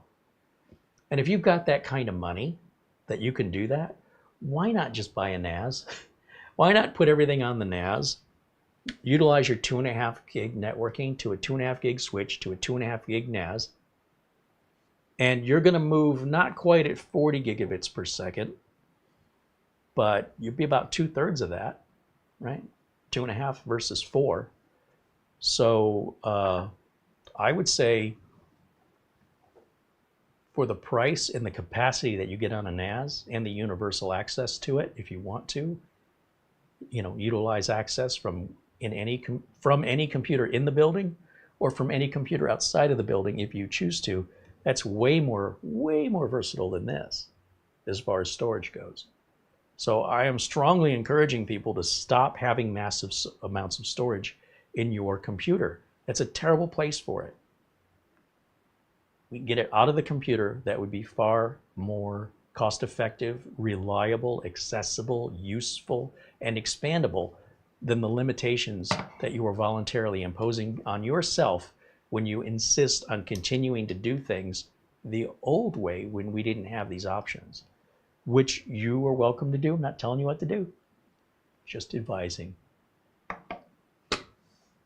Once you go that way, once you have universal access to a huge amount of storage for a fraction of the price that has no impact on the performance or the heat, and it's super easy to expand it and repair it, and it's accessible anywhere in the building or outside of the building if you want it to be, why would you ever go backwards to having all your storage on one machine? But if you've never experienced it, then you only know what you know. And so what's the expression? Ignorance is bliss. Once you know better and you've had it, it's like a password manager. If you're not using a password manager, the minute you start, you will not be able to go through life. You will be unwilling to start entering all that stuff by hand again and writing down all your passwords and trying to put it away somewhere and trying to come up with a password. And however way you've been doing that, you've been working way harder than you need to. And once you realize it and you experience it, you will not want to go back, just so you know.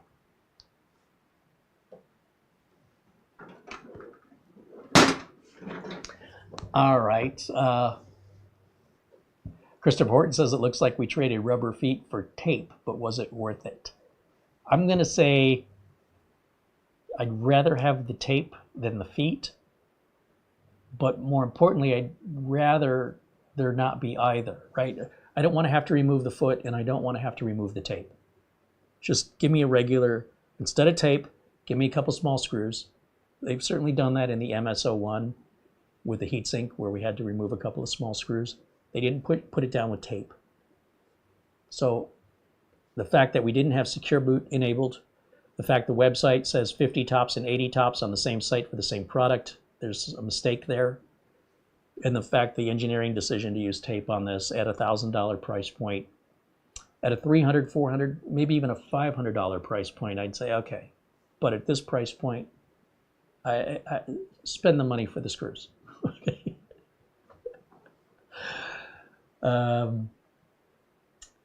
Richard Palmentier said he's running some errands. He's got to go. Well, thanks for hanging out with us, Richard.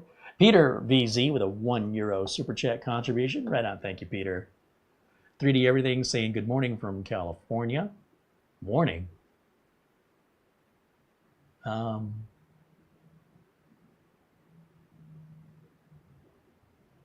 People were asking Mitch where he's off to next. I think he's still in Peru.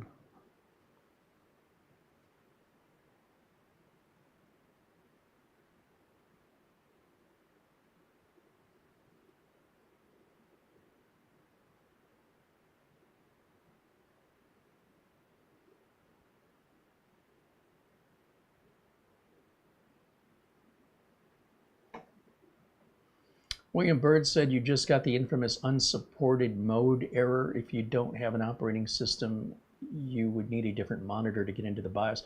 So normally you're going to see that on a television, right? If you see unsupported mode during the computer boot up process, you can typically fix that by turning the TV off and back on again. But by the time you do that, it's already past the power on self-test screen. And once you're into Windows, it's a supported mode. That is typically limited only to plugging your computer into a monitor, and it depends on the computer and it depends on the monitor, and sometimes it depends on the HDMI cable. I've seen people that buy a brand new $1,000 computer, but they're too cheap to spend $7 on a new HDMI cable. And they go, I don't know why this monitor works and the other monitor doesn't, or the TV works on my old computer, but it won't work on my new one. It's a $1,000 computer. I understand the monitor's old, but it worked with the old one. And I'm like, but did you buy a new HDMI cable? Well, no. Why would I buy a new HDMI cable? There's nothing wrong with it. Well, because there's been 4 different standards in the HDMI cable, and your old computer and your old television use the old standard. But your new computer likely uses the newest standard, and it's $7 for the cable. So just buy the cable and see if it solves your problem. It's not rocket science. This idea that it's a toaster and you can just take it out of the closet after 20 years and plug it in, and it toasted before, so it should toast now. Bread's not constantly evolving into something else that doesn't toast. So the computer's not an appliance. If you're buying a new machine, I cannot stress how important it is that if you're going to plug that brand new machine into anything old cables, old storage devices, old monitors, that will be your point of frustration. If not right away, that will likely be your first point of frustration in the future. Just statistically, highly likely that your first frustration will be related to the oldest piece of hardware failing or no longer being compatible with the ever-evolving changes in technology.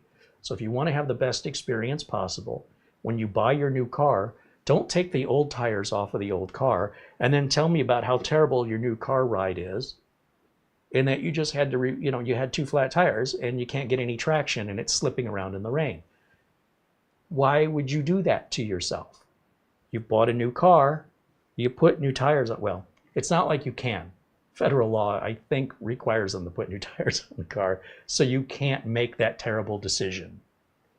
But the minute you carry over something old with something new and evolving, too much has evolved between the two.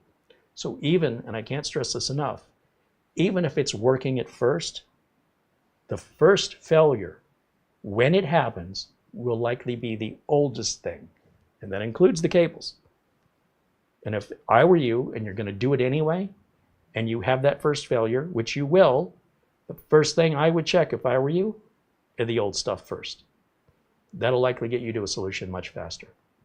And all you did was procrastinate what was going to inevitably happen. I don't know that it saved you any money if you consider the diagnostic time and trouble, and when it happened, it'll be Murphy's Law. It happens at the worst possible time. Again, in my line of work, it's very hard to tell people how, if you follow my advice, you are less likely going to have problems. Because they go, well, how could I know that for sure?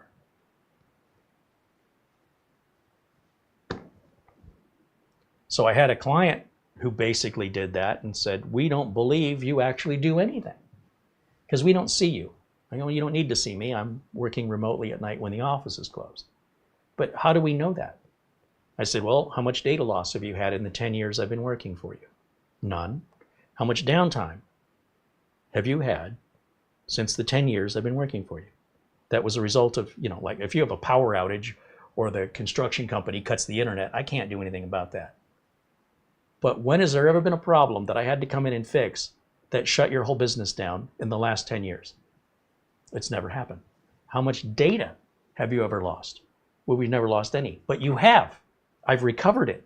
Your employees didn't tell you or you've forgotten, and it was not a big deal because I was able to recover it remotely. We just went off the backup. We were done in 2 minutes. This wasn't a panic.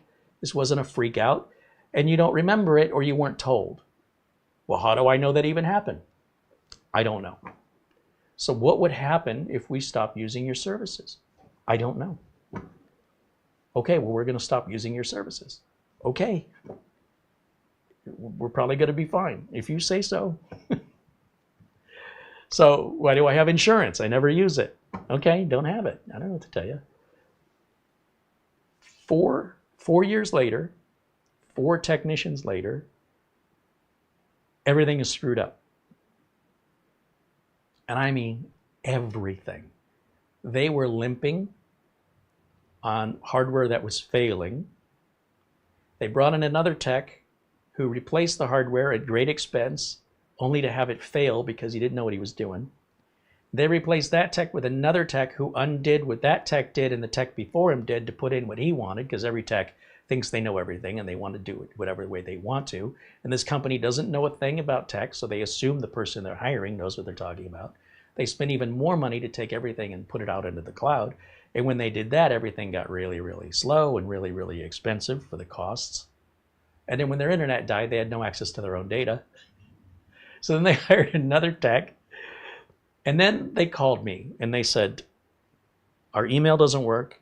None of our data is available. Both of our servers have been down for months. Would you come back? But here's the kicker. This is the second time they've done it to me. They did it back in the 90s. And then they came back. They asked if I'd come back again. They stayed on for 10 years. I never increased their rate, ever. They paid the same price on the last day as they paid on the first day. As an incentive to not leave, I locked their price in. No matter what, this is your price. So that was a fixed price. They felt that they were overpaying. I said, I don't know about you, but I bet you make more money today than you were making 10 years ago. I'm not. That wasn't a good enough answer for them. They were convinced I wasn't doing anything. So they called me up and they said, would you consider coming back? And I thought, that could not have been an easy phone call for them to make. And it was a lot of work. And by the time all the work was done, do you think they saved any money for the 4 years I wasn't there based on what I was charging them? And if they want to set up with me again, they're not getting the rate that I was charging them that we initiated 14 years ago, that they kept for 10 years. They're getting today's rate. And again, I won't increase their rate based on today's rates if they don't cancel in the future. And they're like, no, we'd rather just call you when we need you, because they're selling the business off, they're retiring, and they want nothing more to do with it. So even when I helped them, they took everything they could get, squeezed me, only this time I was sure to charge them. I gave them no breaks on the bill. I'm like, that's it. If that's how you're going to treat me, you're paying full price, and I'm not doing anything for free. If I have to turn a screw, I'm billing you for it. And so they got a pretty big bill, which was just about the same as what they would have paid if they'd have just kept going to begin with, only they wouldn't have had their mail system down, they wouldn't have had their whole network infrastructure down, they wouldn't have had these added expenses of hardware that did not solve their problem, and there was no maintenance being done. So like the network attached storage units had cobwebs, literally cobwebs on them. So I don't know how to convince people that if you follow the advice I'm giving, you're less likely going to have failures, and the likelihood of failures is reduced. Because if they follow my advice and they don't have any failures, how can they be certain it was because they followed my advice? And if they don't follow my advice and they haven't experienced a failure yet, then why would you listen to my advice? This is a tough job to be in sometimes. If your customer don't appreciate the end result of your work, if they think that would have been the same end result, like where else do they do that? I asked the customer, I said, do you take your car in for an oil change when there's nothing wrong with your car? He's got a very nice Mercedes. He's like, yeah. I go, why do you do that? You take the car into the dealership. They take it somewhere in back where you can't see what they're doing to it. They bring the car back out. They tell you they did all this work, but you never saw it. You have no proof that they did that. They charge you a large amount of money to give you your keys back, and your car runs exactly the same way it did when you brought it in. Why do you do that? What would happen if you said, you know, this is all a big scam. I'm not going to change my oil anymore. How long do you think my car will last if I don't change my oil anymore? I don't know. It's impossible to say. Years, months, maybe you'll trade the car in before a failure occurs. The environment, how you drive it, how far you drive it, how many miles you put on it, what kind of oil it's got in it now, what condition was it in when you stopped. There's just too many variables there. I can't predict it, but I can tell you it's not going to end well. Well, needless to say, even that argument went in one ear and out the other. Customer heard me, still convinced we don't need you. So that's fine. That's their hardware. It's their business. I didn't do anything to provoke that. They never had a data loss. They never had a failure. They never had a system down. 10 years. And I asked him, I go, you think that just happened? He's like, yeah. Okay. All right. I mean, I don't know what else to say. So what are you going to do?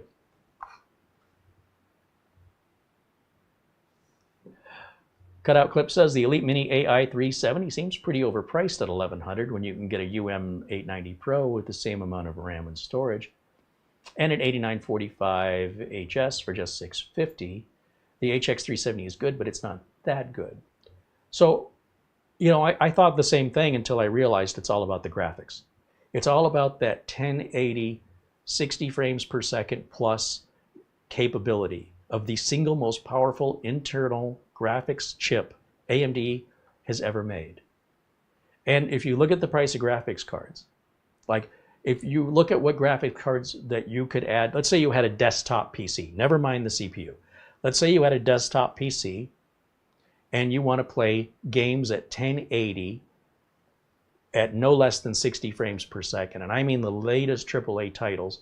What is the cheapest discrete graphics card you can buy on the market today that will accomplish that? And when you add that into the price of this, suddenly it's like, okay, it makes sense now. At least it does to me. The focus, well, Minisforum is focusing on the AI. What Minisforum should be focusing on is the internal graphics card being the single most powerful internal graphics built into a chip that AMD has ever made. And if you're not a gamer, that you may not care.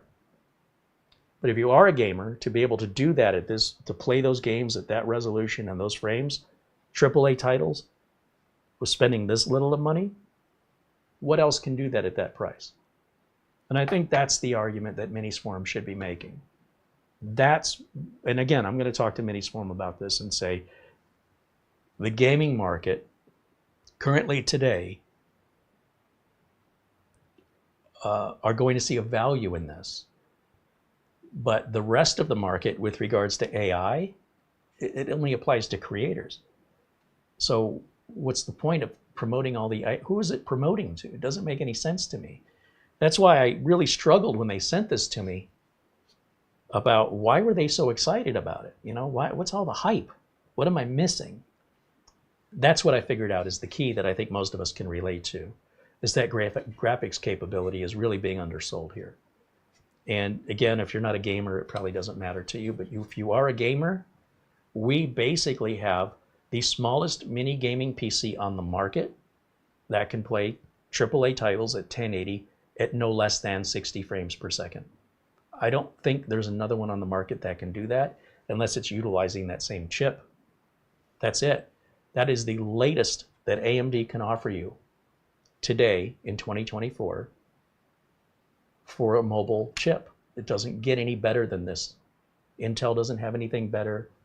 Snapdragon or Qualcomm doesn't have anything better. This is where we're at today. Otherwise, you can buy all the components modularly, or you can buy an external GPU dock and then throw a graphics card on it, which still isn't going to run as fast as an internal graphics card in a desktop, and you're going to spend more money. So when you think of it this way, I think it begins to make sense. But because I'm not a gamer and it's not important to me, that doesn't mean I can't see the value here for those people who are.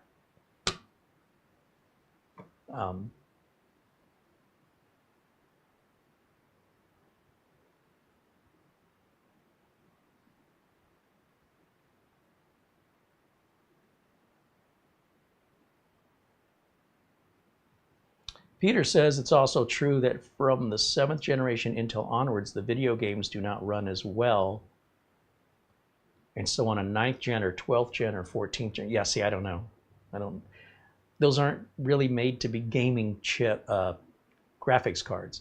Intel has their ARC series of graphics, right, for discrete graphics.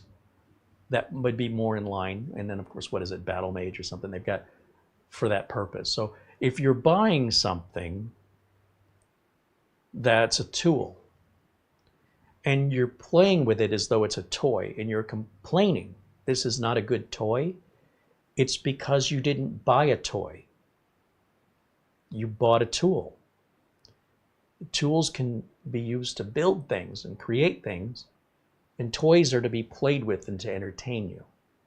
These two things don't normally coexist other than in personal hobbies. So if you want to buy a toy, buy a toy. And if you want to buy a tool, don't buy a toy. I don't understand why consumers are buying things with an expectation that the manufacturer never promoted. So why would you think it'd be any good at it? There's a reason why when they say the CPU is the best gaming CPU, they're not talking about the graphics. Maybe that's the disconnect. So yeah, I'm not quite sure how to respond to that. If Intel was saying all along that they had the best gaming graphics built into their CPUs, I'd like to see that from Intel, because I don't recall them ever saying they had the best. I think they've been very honest with the performance of their internal GPUs without telling you how they compare. They're just like, here's what it does. It's up to you to decipher that by comparison. They're not going to undersell it. They're not going to say we're not as good. They're not going to do that. They're going to say, here's what it can do. And that should have told you before you bought it what to expect if you're going to use it in that way. I mean, I don't know how that varies from anything else you'd buy. So it's a little frustrating why you would have had that expectation to begin with. But I don't know what games you're playing.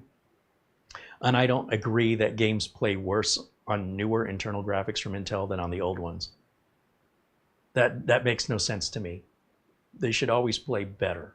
And it may not be much better, but it also depends on if the game was coded, to optimize for the Intel GPUs, or if it was optimized 10 years ago on older hardware, then it's going to work better on older hardware. I mean, that's what I think is common sense, but without knowing the specifics, it's hard for me to imagine how you came to this conclusion, but I don't know what to tell you.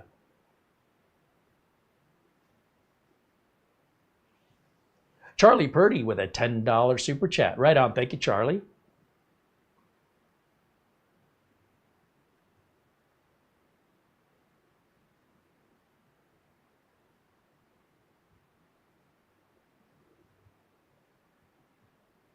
"3D Everything."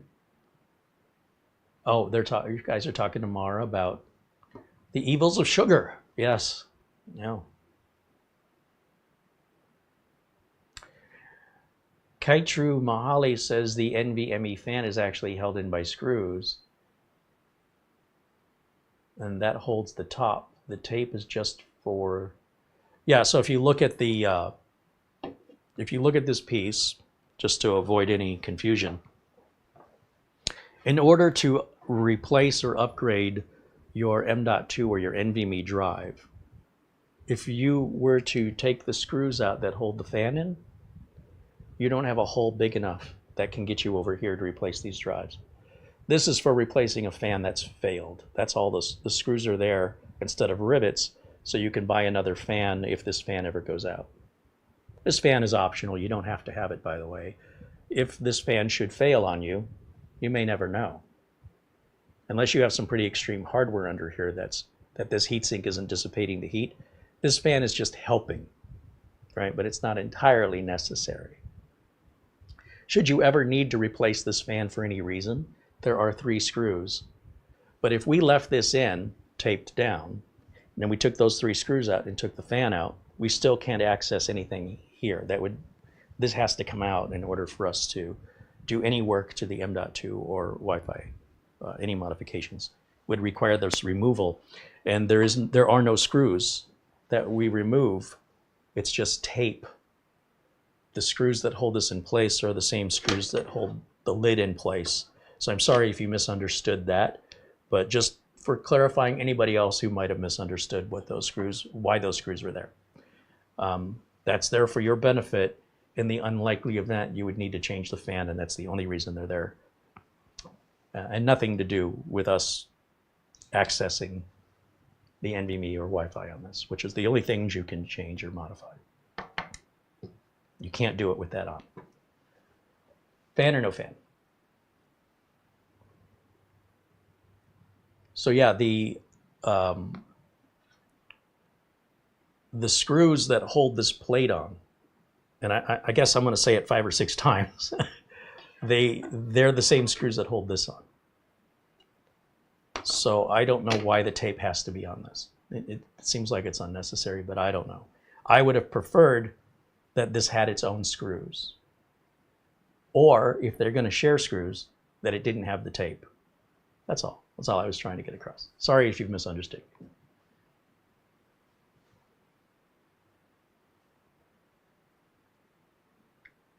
Graham wants to know if I've ever done a how-to video on a bad BitLocker on Windows 10 or 11. So BitLocker's a bit like dynamite in the sense that when you set it and you have a problem with it, and in this case in dynamite it explodes, there is no unexploding the dynamite. Right? This is not possible. The solution that you're looking for is to always have a current backup. That's it. It's a very simple solution. This will solve, you don't have to figure out, how do I remove a virus? You restore your backup. How do I recover from a dead hard drive? You restore your backup. What if my BitLocker goes bad? You restore your backup. But I don't have a backup. Well, why do you think we talk so much about Acronis on the channel? Acronis TrueImage is, for me, one of the single most important benefits I offer my customers with regards to the speed with which I can upgrade or replace a hard drive, clone over their data. In some cases, I have used Acronis on a drive that's failing and doesn't quite work, but it works enough to be able to pull the data off of it with Acronis. Even though they don't promote it that way, we've done it. There should be a rule, I don't know how we'd enforce it, that says if you buy a computer and you value your data, you will back up your data. And that way, if you have ransomware, viruses, any type of infection, you install a piece of software that screws up your whole machine, BitLocker, anything you can possibly imagine, failed hard drive, even somebody steals your computer, you always have your backup and you restore from your backup. It takes a few minutes. It's relatively stress-free by comparison. You don't need to ask anybody for any help, and you're back up and running, and it's no big deal. And when Acronis is offering you guys 30% off on any of their products, and the price, just the manufacturer's suggested retail price, is already a bargain. I don't know why you're not using it. So the only reason most people are asking questions online in any of this subject matter regarding data is, it's all the same reason. They all have the exact same thing in common.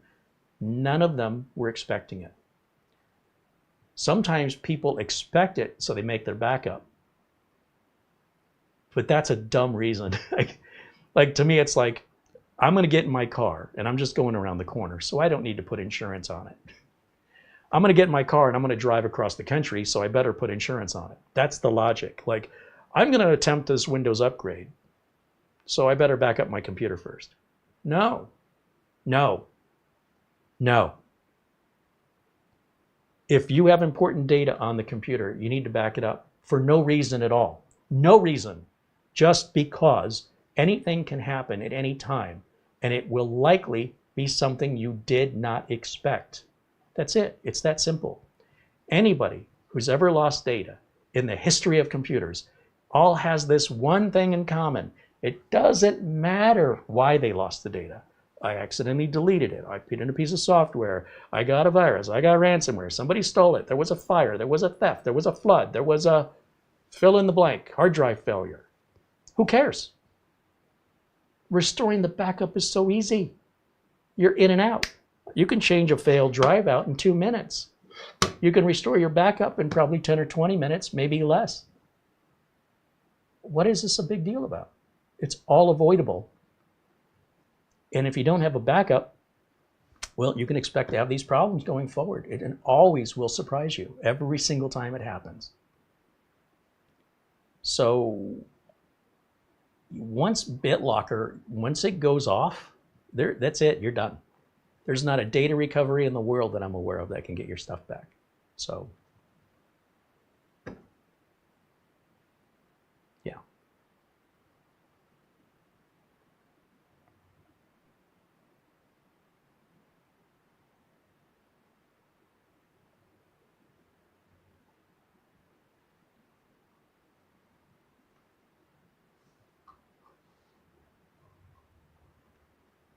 Which mouse am I using here? Let me go back a little bit in the chat, see if I'm missing anybody.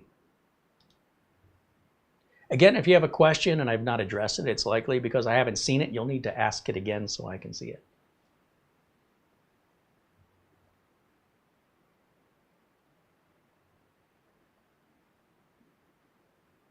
Cutout Clips said they got a laptop with the same HX370, 32 gigs of RAM and 1 terabyte for $1,100. Can you tell me the make and model of that laptop? I'd like to see it. Because, I mean, you're expecting me to take your word on something that, as far as I know, doesn't exist. And I'm not saying that you're lying to me, but I'm genuinely curious who makes that laptop and when it came out. This is a brand new chip from AMD. It literally just came out. And I'm not aware that this chip exists in any retail products, at least not here in the United States. So I'd very much like to know what make and model of laptop you have at that price. Anybody can say anything, so I'd like to see it because that seems difficult to believe. I'm not saying you're a liar, but I have no idea what you're referring to. So yeah, having the make and model, instead of saying I have a laptop, tell me the make and model so I can look it up. Also, thank you to Mark Gaines with a 10-pound super chat. Thank you for that. Phil Stodd wants to know, what is the airspeed of a swallow? Do you mean an African swallow or a European swallow?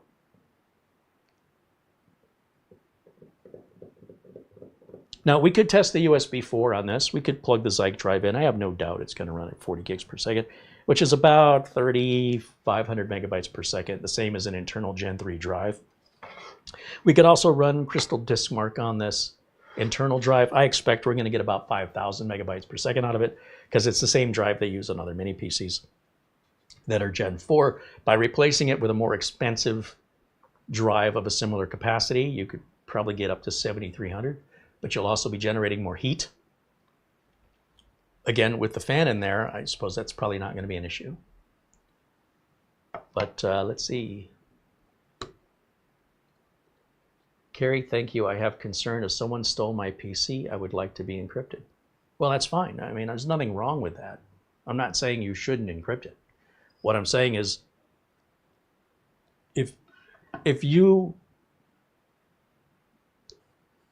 lock your keys in your car because you didn't want somebody to break into your car, but in doing so, you've prevented yourself from getting into the car, If you put bars on your windows because you don't want anybody breaking into your house, but now there's a fire and you need to get out of the house and you can't get the bars opened, you may be causing your own detriment. However, as long as you have a backup, and I don't know how much clearer I can make this, you are free to do whatever you prefer with your PC with no worry of consequences. However, you will want to encrypt your backup as well, which Acronis has a little checkbox to encrypt it, so you can still have that same level of security on your backup. And it's unlikely you lose the keys to both at the same time, right? So your encryption key for your Acronis backup will be different than your encryption key on BitLocker, and you make your life very, very complicated. Now, if you have had issues with people stealing your data in the past, I totally see where you're coming from. But if your issues are based on mind poison from the internet that have toxically affected your perception, then you're doing something for no reason whatsoever. If we don't have a precedent, personally, an experience that we're trying to avoid happening again, then all you're doing is adding to your system resources, adding to the complexity of your system to avoid something that never happened to you to begin with. So unless you're in an industry that requires encryption as a regulatory requirement of the government, I would strongly advise against it, because the person that it's likely going to prevent in time from gaining access is you. But if you take all the right precautionary measures and you spend the money and you spend the time and you give up the resources and the performance so you can have your encryption and you have your backup that's encrypted, and you spend the money and the time to create those backups and have the backup drives, and you put away your encryption code so you know you can find them when you need them, and the BitLocker, it's very important you don't misplace it, you're welcome to do that if that's what you want to do. On the other hand, if your whole basis upon doing this is because you read about something happening to somebody, but it didn't happen to you, it may never happen to you anyway. So just because you did that, what I can tell you you did is you spent time and money unjustified. If it wasn't required, and it's just you woke up one day, what people don't seem to understand is, for the most part, unless you're a public figure or a celebrity, no one wants your data. Like, your data has no value to anybody but you. People don't know who you are. You have security through obscurity. The reason why people take data, primarily from individuals, is to sell it to them. Nobody else wants to buy it. I'm telling you, nobody cares. This level of self-importance that people want my stuff, nobody wants your stuff. When you pass away, probably nobody in your family wants your stuff. All those collections of things you've got, likely nobody wants that. All right, I've been to enough funerals, and we've dealt with enough of getting rid of friends and families' collections that they were so prized, but nobody in the family wants it. We have no interest in it. In much the same way, when a hacker steals your data, they're doing so to try and get money from you. They won't try and get money from me. I don't want your data. The only one, guaranteed, who values your data is you. That's the point of ransomware. Even the hacker doesn't want your data. They want your money. So if you're going to say, I'll fool that hacker and not spend my money on them, instead I'll spend my money over here on locks and security alarms, you might as well just give it to the hacker. But if you've never had that ever happen to you before, then you're just battling sort of what I would consider toxic thoughts. So I try and be practical at all times when I talk to business owners. If we have regulatory requirements, there's nothing you can do about it. It's a pain in the butt and it costs money and you have to. But if you're a home end user and you're nobody famous, you're not a politician, nobody wants your stuff, man. They don't want it. The only reason they want it is to sell it back to you. That's it. In either case, all you need are backups. That's it. The data you have is more than likely completely worthless and of no value to them. But I don't know what else to say.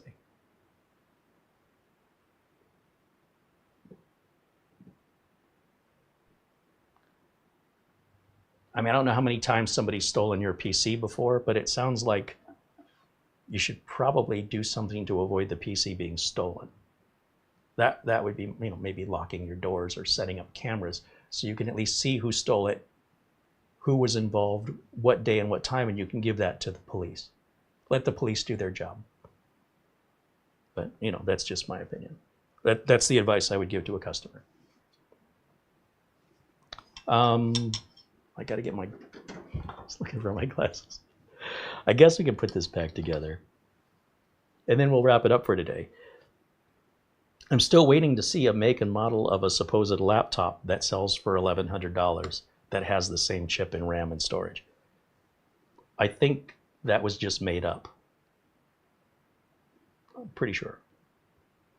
But if you're aware of one, please let me know. Sincerely, I'd like to know. There's a reason why when you Google or search here on YouTube for a review of this chip, there are none. I'm the only one you're going to find right now on October 31st. No other review exists. We have a prototype. So how did somebody get something that hasn't been released that sells for the same amount but is a laptop? I mean, I don't know what's being offered in other countries, but I see videos from all other countries on YouTube, and there's no video of a review of any such product that I've ever seen. So I want to warn all of you on the internet that without any verification or citation of statements that are made, you should be very suspect. You don't have to necessarily think you're being lied to, but you also shouldn't also suspect that it's the truth unless there's some evidence that supports that. And if they provide that, hey, all good. Got nothing to say, right? Verify. Verify, verify, verify. Always be skeptical. That's all I'm saying. Even the things I tell you, verify it. If it matters to you and you're like, that doesn't sound right, check it. Maybe I made a mistake. Maybe you misunderstood. I don't know. I have no reason to lie to you. Peter with a €1 super chat. Thanks again, Peter.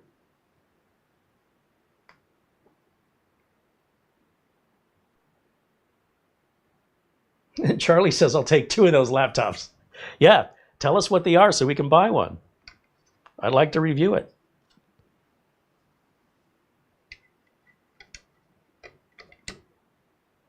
All right, so with that fan back in, again, without any screws securing it, I guess I can put the tape back. I don't know how important this tape really is. Not quite sure why it's there. So there'll be an email I'm sending to Minisforum with my thoughts on this, and see if they can explain it in a way that I can understand it. But definitely Secure Boot kind of dropped the ball there. So I'm sure they'll appreciate me bringing that to their attention, sincerely. Now, again, not quite sure how this goes back on, but if we go to the front, right, and we know the Minisforum logo faces the front, it sure would be nice if we had some kind of maybe a white dot here and a white dot there, or an arrow. Minisforum has placed the arrow under the lid on other models. I don't know why this one is different. Now this lid, it does have a seam around it, and that's normal. It's not seamless. The seam is part of the design. So when I'm putting this on, my initial sort of gut instinct is to push it down further until the seam goes. I can't see my map. I really got to get 2 monitors set up over here. Watching a delay. Okay, so that is the seam I'm referring to, and that's fully seated. If you try and push it down any further than that, that is an effort in futility that will only frustrate you. So that is properly seated. We have the right orientation, the Minisforum logo facing the front, and now we can put the 4 screws back in that secure that plate and secure the lid.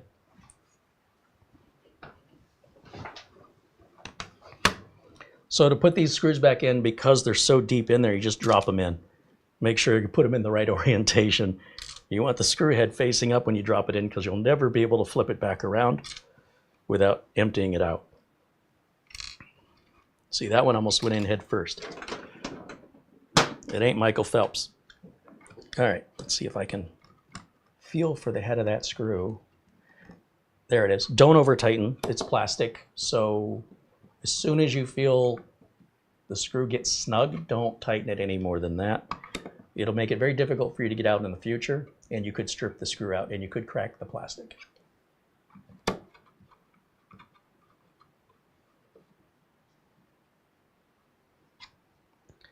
All right, someone's provided us a link to a laptop. Asus and ROG make an HX370. Excellent, let's take a look at it together. The ROG, hold on, I gotta get the right mouse. Keep grabbing the wrong mouse. The ROG Zephyrus G16. And there's also a Vivo book. Let's take a look, because what I'm curious about is if these laptops are available or if they're coming out. So let me take a quick search here, and I do appreciate you providing this info. Yeah, click the wrong thing. Hold on a second.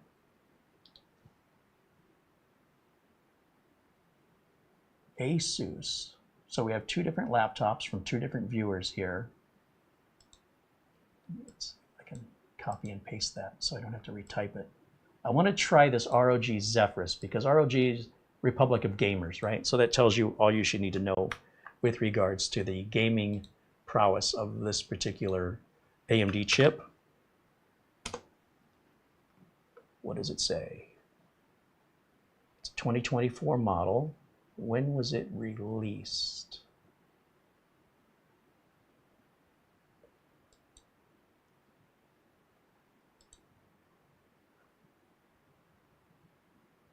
Okay, let's take a look at this together.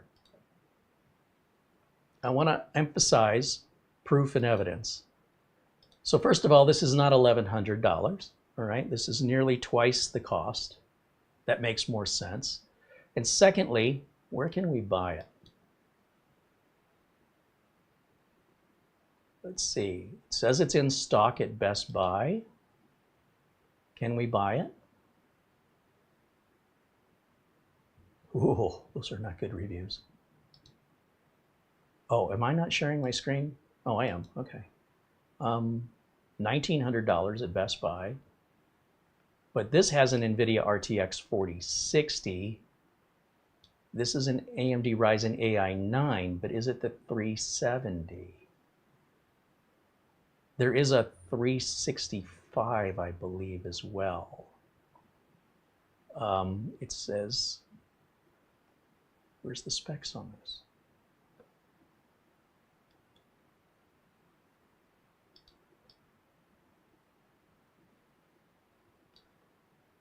Advanced. Oh, that is advanced? Where is it? Where's the chip? Where's the chip?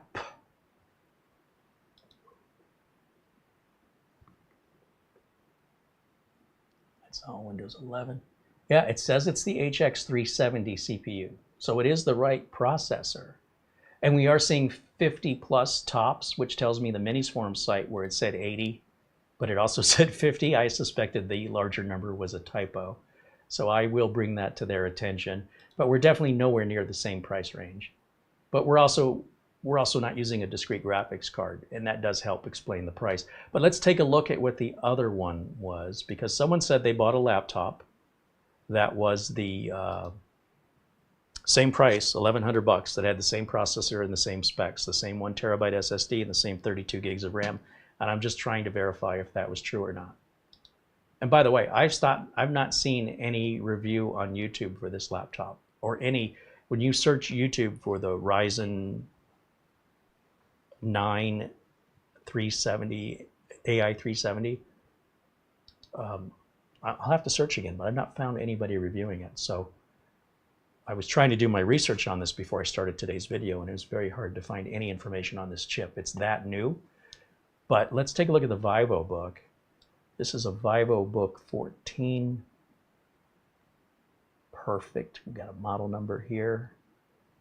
And let's type a search result, type that into Google, see what we get. Okay, we go back to Best Buy. And let's take a look at what this is.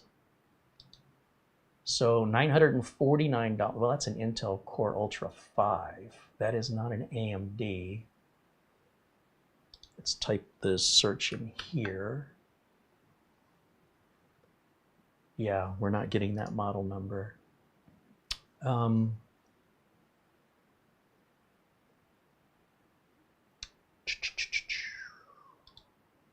Maybe the ASUS website.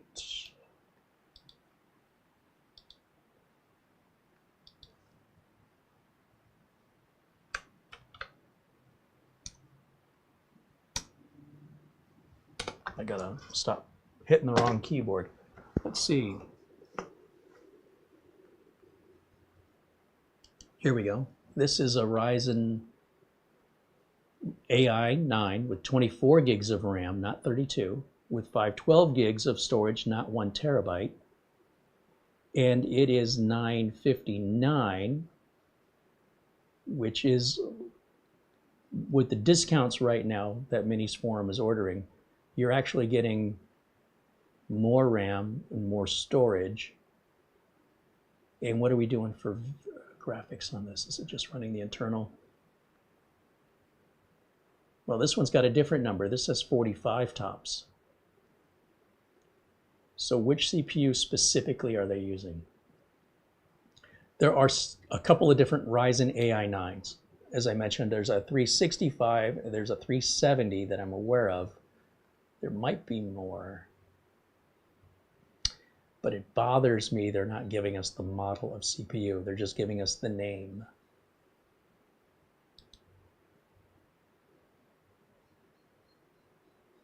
Yeah, it's very vague. I don't know which processor that is. It's Windows 11 Home. We have Windows 11 Pro, but that's not really a big deal either way. Of course, it'll have a webcam and a screen. I mean, that's nothing to shake a stick at. But I'm not sure we have the same CPU here. How many cores and threads does it say it's got?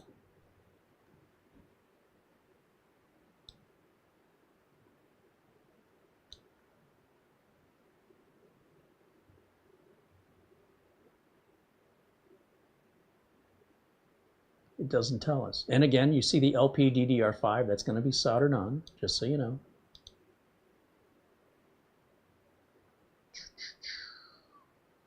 I don't see any USB 4. Oh yeah, it's got USB 4. It's got one, just like we have here. That's the same.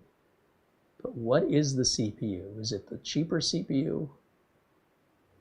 I mean, there's got to be a reason they're not telling us. There must be some reason. Is it an oversight? I mean, it's kind of important. This can't be right. That Wi-Fi can't be that old.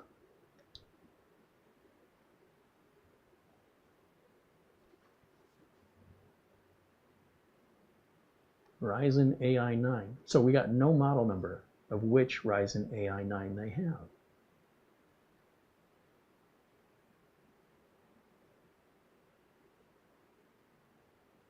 I'm still trying to figure out how many cores, how many threads, something that can indicate which CPU. Now this person, this is from a 2023 model, and this chip did not exist in 2023, so clearly every single product that you see under the price, when you look at an Amazon page and you see there's 3 products, then reviews for all 3 products are all gathered together. So when you read the reviews, you've got to look at the review style to see which model they're referring to when multiple models are mentioned, because they are compiled together. And I'm just seeing 2023 model over and over and over and over.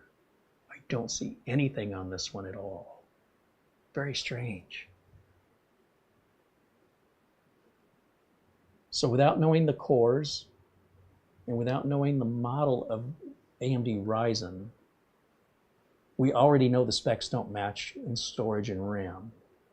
So whoever it was that said that, I mean, I'm still not seeing anything that's coming close in price for what you're getting from Minisforum, and I'm Minisforum's not paying me. I'm just telling you, this is how it is, man. I mean,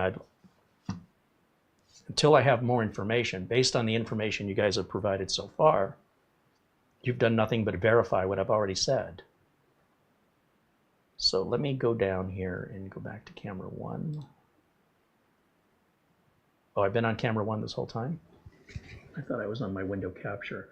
I've been looking up and down at, my apologies, I thought I was on screen capture. So it says here, style 2024 model. And you see how there's 3 different models here? And when we scroll down, because I thought I was showing this to you, when we scroll down to the reviews say style right here. They're reviewing the 2023 model. And then so if we look at every review, this is what again, I thought I was showing this to you guys. But yeah, that's where we're not getting any reviews of the 2024 model. And nothing in the product description or photos tells you which AMD processor or how many cores it has. It's just not here. There's stuff about Copilot and sound and the keyboard and the screen resolution. There's stuff about the cooling and how many vents it's got, like that matters. And then as we keep going, there's how thin it is and how light it is. And it tells you how many watts it is. And it's got a Copilot key that I have never met anybody who wants that. And then it says up to AMD Ryzen AI 9, but it's not specific about which AMD Ryzen AI 9. That's like saying up to Intel Ultra CPU or Intel Ultra 7. Right now there's only one, but there's going to be several to choose from. Just like, maybe it's a bad example, I should say, just like an Intel Core i7. Which one? Which Core i7? This is so vague. But you notice how small the words up to. Up to. And then you look at the specifics, it still doesn't tell us which CPU is in there. And that could explain the price difference. But there's no way the Wi-Fi on this is 802.11bgn, as they say it is. There's no way, because that would be like Wi-Fi 4, Wi-Fi 3. There's no way they put that old of a Wi-Fi on this. So I think there's some errors on the page. But anyway, let me go back to the chat. Maybe you guys have some updates I'm not seeing that might clear up my confusion. I'm hoping.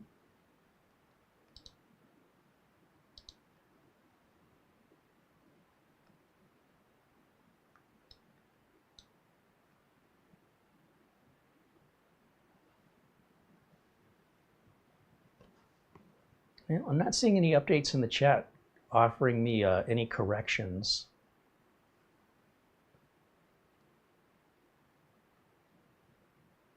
Mr. Apple wants to know if I know if RoboForm will offer 60% off again this year.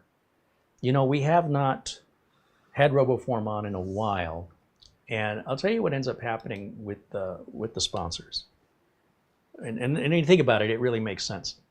When we introduce a brand new product to you guys, there's a huge spike in the downloads, right? Whether or not you buy it, there's always a free trial. Otherwise, I wouldn't be promoting it here.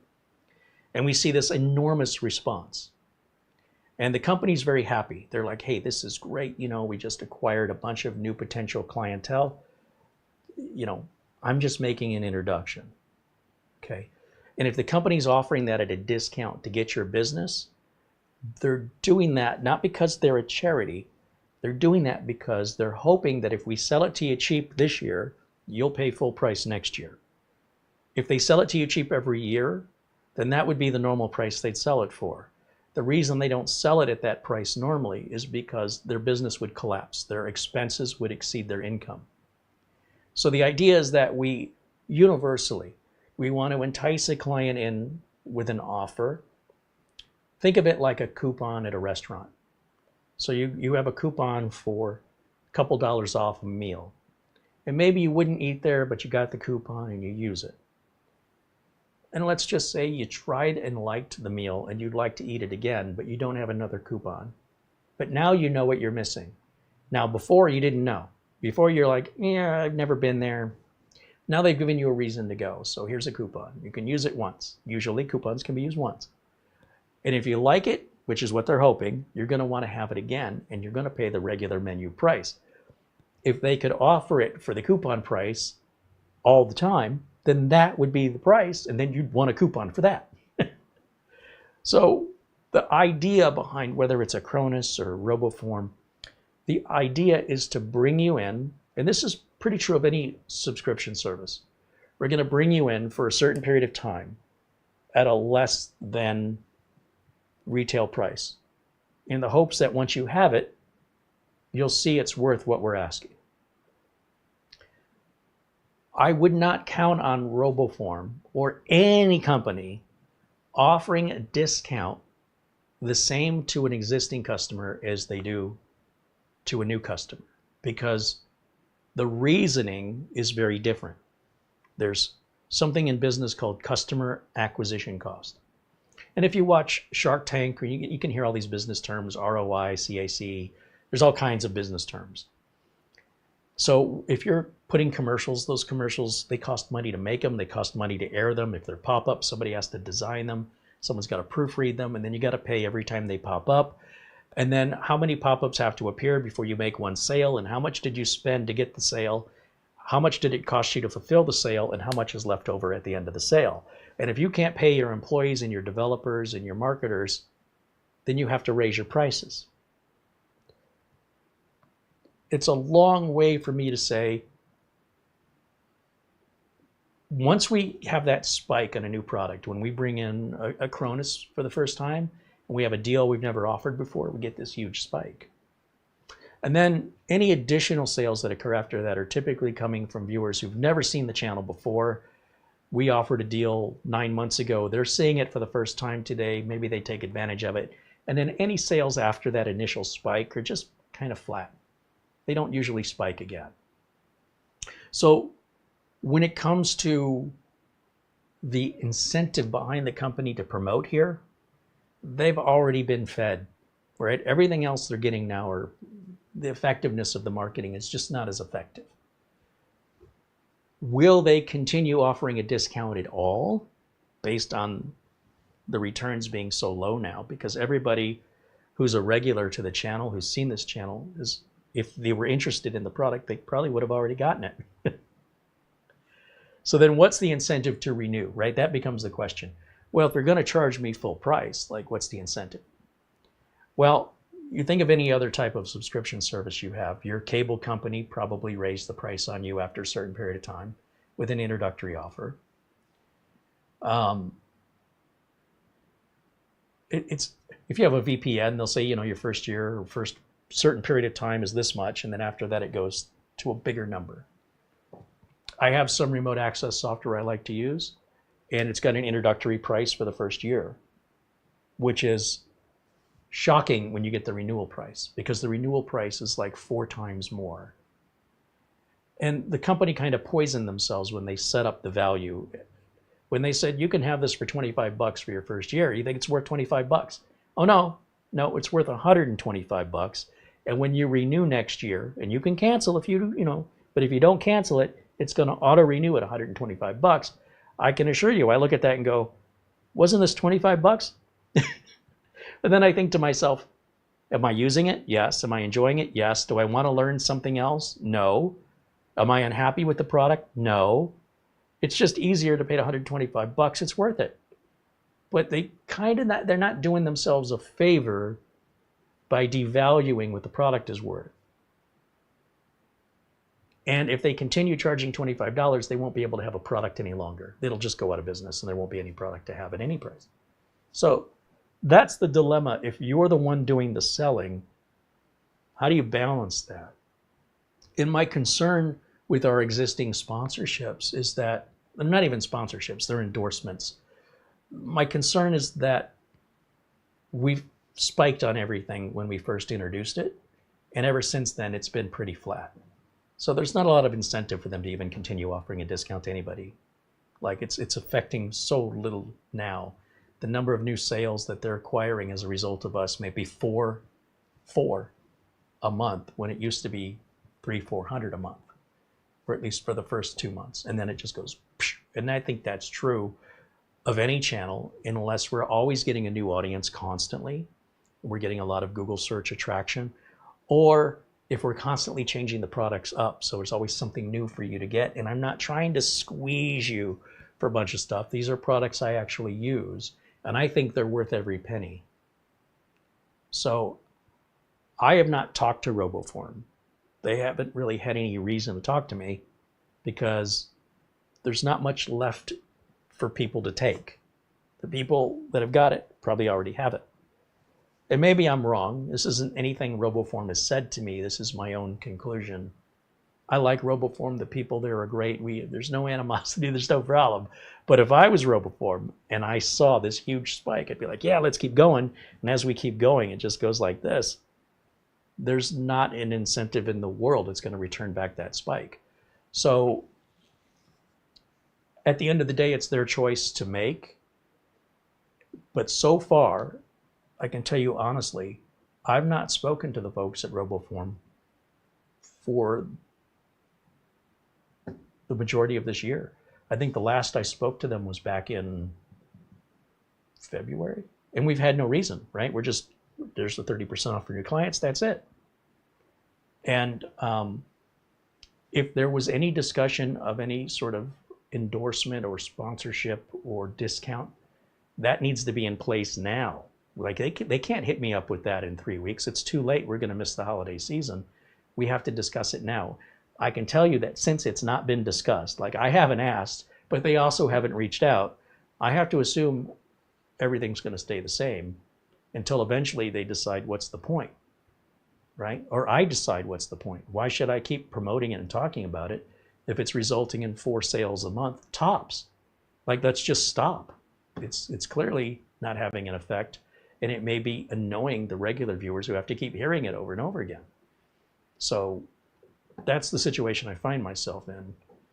But at the same time, if I don't have anything else to offer you, I feel like I'm not providing you the benefit of being my viewer. There should be some membership benefits with regards to just being a viewer, that you can get certain discounts here you wouldn't find anywhere else, just because, not because you're a member, but because you're a viewer.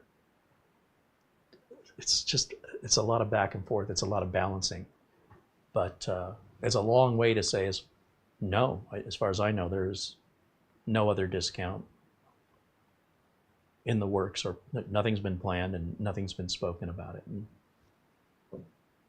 I could have said no.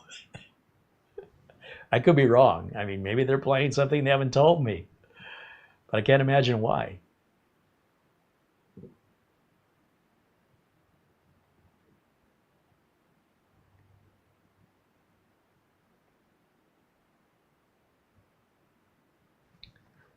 Zero mentions another content creator reviewed a unit that had the same chip, but I don't believe it was for sale. Is that chip for sale? Is there a, what is it? I believe that content creator was given a prototype, and I believe there were stipulations that the information provided may not be the final product. So I'm the only one as far, well, I'm told this is a prototype, but we know they've already shipped these to clients. They've already said on the website they're shipping these. All the orders that were placed, all the pre-sale orders that were placed up until yesterday are shipping out November 4th, just a couple days from now. So I can't imagine this is as rough of a prototype as what anybody got earlier than this, right? What they saw earlier was a concept. And how that concept becomes reality, it's hard to say. It's hard to say if there are major changes or minor changes. They're going to put, you know, SO-DIMM memory in it? Are they going to use LPDDR5? Are they going to use the 370? Are they going to use the 365? I believe the video you're referencing is very vague over a non-existent product that was in development, at what it could be and how certain things on it weren't working. But they would work in the future. Maybe ports on it didn't work because it wasn't a finished product. We have a finished product. And I guess we have some viewers that if you say, could you get that to me? They're going to respond, I could. There are people like this on the planet, and I know you've run into them. You say, would you get that for me? And they say yes. Like they're so literal. They treat you like you're a computer or that you're talking to a computer. And any inference, you have to talk to them as though they're a machine because they can't assume, or they refuse to assume, then to take anything you say but literally. So I believe what I said was accurate. We are the first hands-on review of the AI370 HX Mini PC. I don't think there's another one out there that has a finished product. This is basically a finished product. As far as I can tell, nothing changes from this prototype to what's being shipped.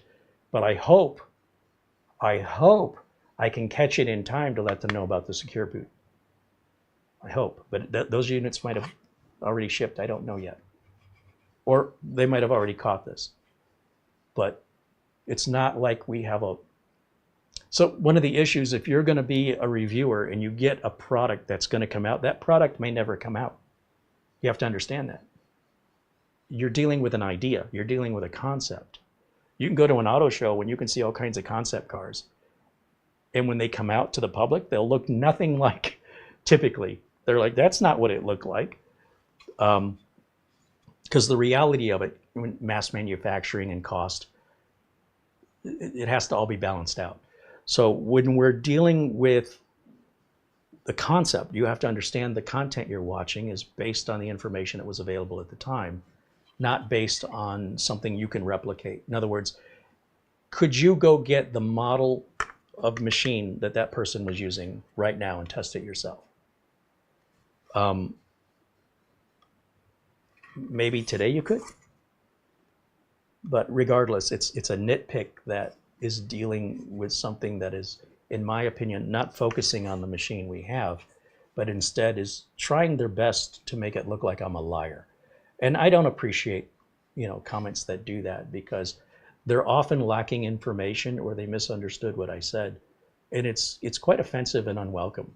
But be that as it may, whether or not somebody else did a review before me isn't the point. As far as I know, what I'm telling you is true. The focus shouldn't be on that. The focus should be on what I'm reviewing. I don't think you understood the point of the video if that's all you're taking from this. The point is, this model has these features, is available for pre-sale. It has a price. You can order it today. We can measure it. We can test every port that works. Every port works, and we know what to expect. That's the whole point. Anything you're picking up outside of that, you've completely misunderstood the whole reason this video exists. And when we do that, it's why we shut off the public chat. That's why we go to members only chat, because we don't get this kind of unnecessary scrutiny that has absolutely no benefit to the subject at hand. Your question and your comment should be about the unit. If you're aware of another unit that sells similar to this that's available to buy today, be it a laptop or any other format, I'd like you to share the make and model with me so we can go and compare it. That's how I learn, right? I don't have all the information, but if the information you're provided is conjecture or you're focusing on the color of the wall or the style of my hair, I don't think you're really, you're not here for the right reason. So if we go back to turning back on chat for members only, this is why. It's unnecessary dialogue and criticism and scrutiny that's not justifiable in my opinion. It's just annoying. It's rude. So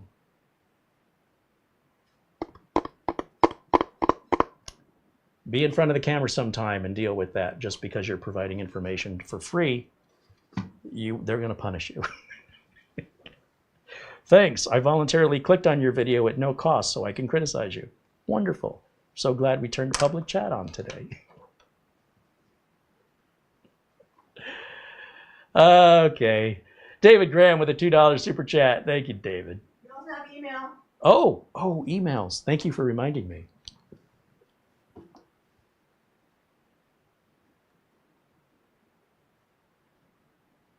Emails. Oh, Charlie Purdy sent an Amazon gift card. Look at that. $50 from our friend Charlie. Thank you so much, Charlie. We have also a PayPal contribution of $50 from Charlie's. Well, here it says Charles. I don't know if he goes by Charlie or Charles. He says, Happy Halloween. Well, thank you so much.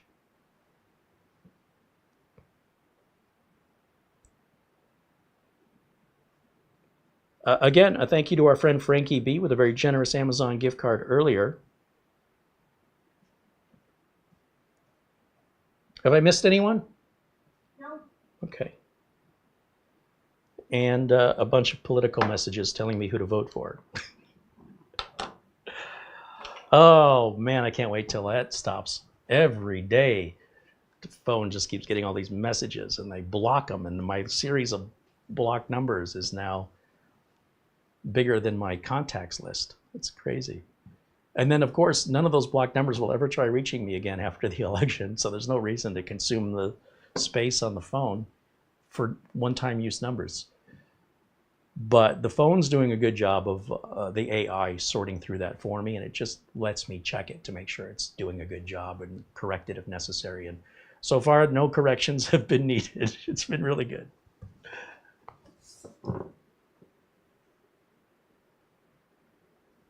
Shadow Dash says, is the computer on Amazon? The computer is a pre-sale item, meaning that Minisforum, before Minisforum offers it on Amazon, they offer it at their website, which is right over here. We have a link to this in our video notes. And so currently, as a pre-sale item, you would buy it directly from Minisforum, and then you would get the next batch that they make. They don't have enough extra to offer any for sale on Amazon. They will, but the initial product launches, like anything else new, they can't make enough of it. And then, I mean, unless it's a dud, but usually that's pretty par for the course that they have more people that want it than they have devices. So in this case, they have from October 29th until the 20th of November, they're incentivizing you to get a brand new keyboard and mouse included at no additional price, along with a $100 gift card, which I suspect is a Minisforum gift card to buy something else from Minisforum in the future. So they're saying it's going to sell for $1,400. They're pre-selling it for, let's call it $1,100. If you were able to place your order prior to the 29th, which has already passed, your unit will be shipped out on the 4th of November, which is 4 days from now. Any order that's placed now in up to the 20th of November or 19th of November, your order will ship on the 20th. So I would imagine that this will probably be made available on Amazon sometime around this window. So if you want to wait till late November, early December, because you want to buy it from Amazon, that's when I think it will probably be available. But if you want it first, if you want to be an early adopter before everybody else gets it, right now you have to pre-order. I'm just surprised that they're already sending units out, because I thought I was getting an earlier look at this. Like, I thought they want my opinion before this ships, but clearly they've already I think anything I tell them for any improvements, if they implement any of those improvements, I don't think they're going to be able to do that in time for this ship date, but they will certainly be able to do it in time for this one. So yeah, and then after that, after these dates, then they're saying, okay, after the first 150 are sold, they're taking away the keyboard and mouse set. Now, I don't know what keyboard and mouse set you're getting. Let's click on that and see. Oh, it's a Minisforum branded. Well, it's only worth 30 bucks. I mean, that's not a big deal. But you will need a keyboard and mouse. This is not a laptop, so the fact they're going to throw that in, sure, why not? I mean, the $100 gift card seems a lot more generous than the keyboard and mouse. But after they sell 150 units, you don't get the keyboard and mouse included anymore. Just so you know, that's a incentive to pre-order. Understand that when they sell on Amazon, they have to pay Amazon a commission. And that commission may be about $30. That's why Minisforum might say, hey, we would rather have your business than have Amazon have your business. We want you to buy from us directly so we don't have to pay Amazon the commission. You might want to buy from Amazon because the shipping or the return, I don't know what sort of shipping delay. I mean, Minisforum is already saying that there will be a delay before this ships because they have to make them. And I don't know how their return policy works. So for those reasons, I prefer, and I make no secret about it, to buy from Amazon. So I have the peace of mind that even if it's shipping directly from the manufacturer through Amazon, I have Amazon's return policies, and I don't have to learn the return policies of another company and potentially be upset that my expectations were not met. But on the other hand, if you want to be first, if this is something you can't wait to get your hands on, there is a way for you to get it. And this is the only way you can get it right now. And I suppose that's one of the downsides of wanting to be first. You're likely pay more to be first on anything, and you likely have to wait in a line, right? And then you get to say, look what I have. But that goes with anybody being first in anything. I mean, if you want to go to a popular movie on opening night, there's not going to be a discounted ticket price, and there's going to likely be a line. So wait a couple weeks, you'll probably be able to walk in and not have a worry about where you're going to sit, all that other stuff. But anyway, let's see, we're almost 3 hours into today's broadcast. We did run a bit longer, but when we have a product like this and we have interaction with the chat, I do my best to be as thorough as I can be. In some cases, testing the speed of the NVMe, I'm sure it's going to be the same as they always are. The USB 4, I'm sure it's going to be the same as USB 4 is. Like, we have no reason to believe anything about this is any different than the specifications of the parts that they're using. And they don't make the parts. They don't make the CPU. They don't make the RAM. They don't make the storage. So it's going to perform exactly the same way anybody else who uses those same parts is going to perform. And I'm puzzled why so many people want to see that when it's always going to be the same, unless something's drastically wrong. But we've not seen anything with this other than the secure boot mode being disabled in the BIOS out of the gate that would raise any concern with performance, noise, reliability, ease of access. Everything seems great. And it will run exactly as the specs from AMD say, exactly as the specs from Crucial say. Just like anybody else who uses those parts, they're going to get the exact same within margin of error end results. So the question then becomes, what's my warranty? What's my support? What's my price? And that's where we need to be focused, in my opinion. Mara mentions, again, all the links and details on today's unit, all in the video notes below the video. Jeff wants to know what router you would recommend. I've gone through 2 Netgear Nighthawks in the last 5 years, and they were not cheap. Well, it's a difficult question to answer, because if every Netgear router customer had your experience, Netgear wouldn't be in business anymore.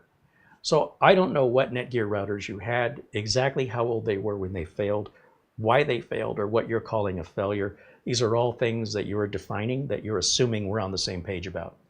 And we're not. It's impossible.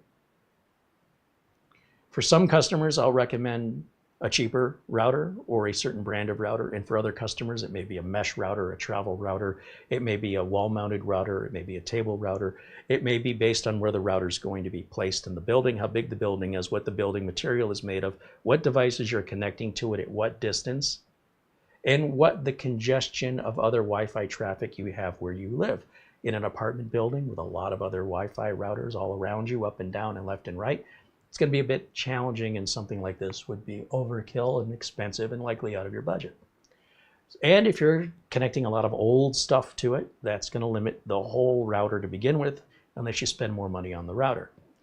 So you need to do your research to figure out which router meets your needs at your budget.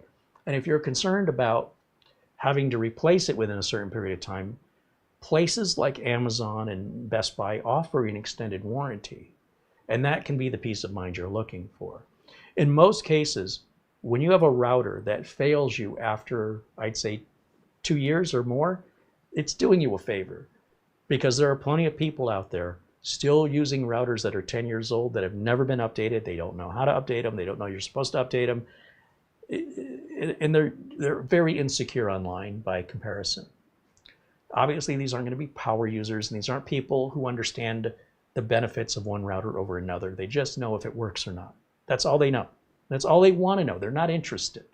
Unless there's a problem, they're not interested. So when their router dies, it's actually doing them a favor security-wise, and maybe even performance and reliability-wise, to get something new and modern. So how long should a router last? In my opinion, no more than 5 years.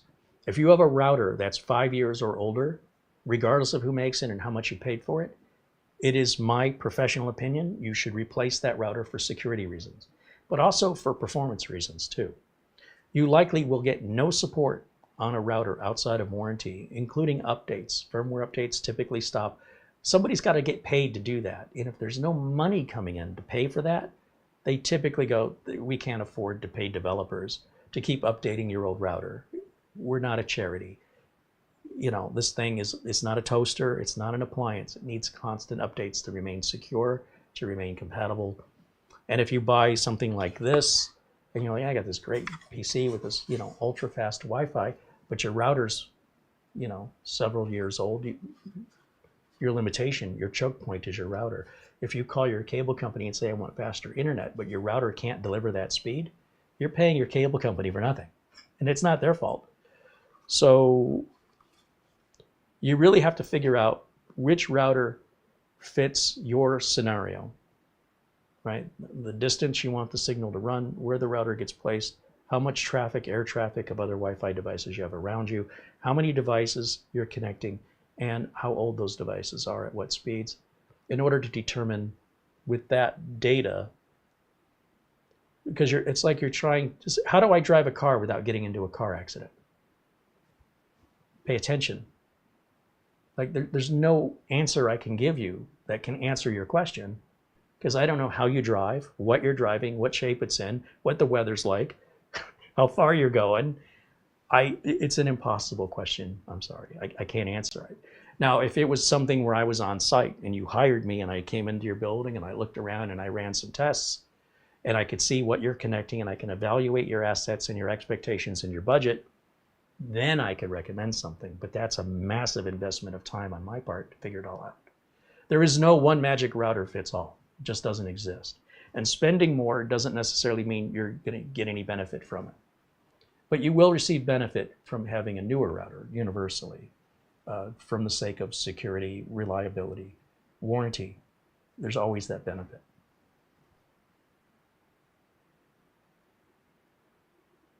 The problem is, if we lived in the Soviet, if we had a communistic society, we'd all get the same thing, right? If we lived in an Apple economy, we'd all have the same thing. It's, in my opinion, overpriced. I mean, the Mac Mini only just got this small. We've had this for years. Mac Mini's acting like they just invented it. Welcome aboard. We've been here for years. Where have you been? And then the price that they want for it, ridiculous. And you want to talk about storage and RAM being limited? You need to visit the world of Apple. And what Apple's doing is they're limiting your choices so you're not burdened with this process of making a decision. And it's like a frozen TV dinner. You can make the dinner yourself cheaper. But if you want the convenience of just popping this thing in the oven and heating it up and eating, you're going to pay a convenience fee for that. It's likely not healthy or good for you, but you don't have any dishes to wash. You don't have any preparation bowls to clean, and you don't need any kitchen appliances, and you don't have to do the work. You just pop it in the oven or the microwave, you push the button, and you're eating. There's a fee for that, a convenience fee. That's why they're convenience foods. And if you want that, you pay for it. If you want to prepare your own meals, you can make them healthier and cheaper, but you will be washing some dishes and it will require more preparation, but it will cost you less money. I don't think this is news to anybody, but it applies across the board in life as far as I know. And, you know, one person might ask, if you had a bad experience with your first Netgear router, so you bought a second one, and then you had another bad experience with the second one, why in the world would you buy a third one from the same company that you're complaining about? I understand the first one could have been a fluke, but the second one, having a similar lifespan or less, would certainly point me away from that manufacturer. From my own experience, I've not had that experience with Netgear, so I don't know what you're talking about. But if I had, I would not have bought a third one. I'd be looking at Asus, TP-Link, you know, another major brand. I wouldn't go to one of the cheaper Asian brands for lack of, where's my support? You know, that would be my concern. Am I forgetting somebody? I feel like I left a router maker out of there. Asus, TP-Link, Netgear. I feel like there's one more big one I'm missing. But you understand what I'm saying. You can go to Amazon and you can buy from a manufacturer you've never heard of before. And they might be fine. You know, they might be out of India, Vietnam, China. But I don't know how you're going to get any warranty. I don't know how you're going to get any support. And if that matters to you, and it sounds like it does, I would definitely stick with a name brand. That's about the best advice I can give you. I mean, I appreciate the question. I just wish I could be more helpful in that.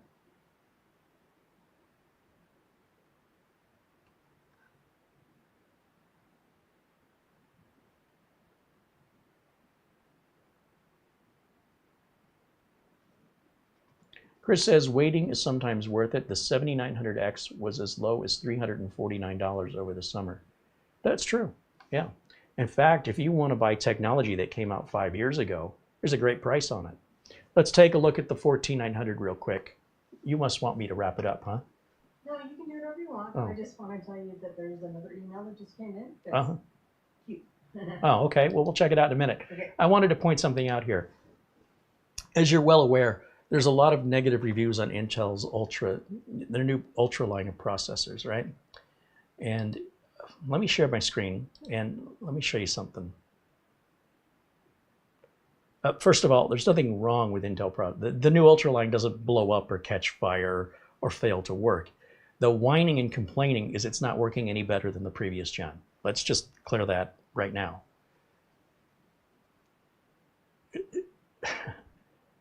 There's this presumption that anything new must outperform the thing it's replacing without considering efficiency, energy consumption, and the new platform that allows us to grow. But regardless of all that, let me just show you something.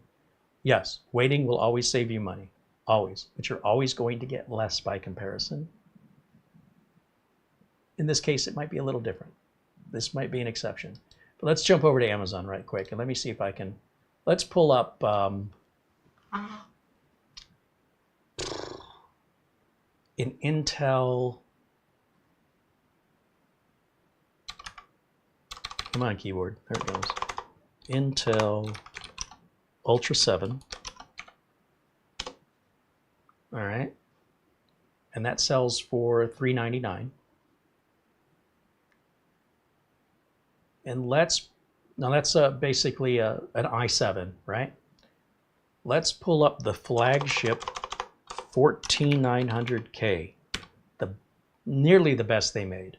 I think there's a KS, but again, the K is the flagship right there. That's a $600 processor that you can buy today for only $40 more. It's an i9 that, if you're gaming, is going to perform better in gaming for $40 more than that Ultra 7.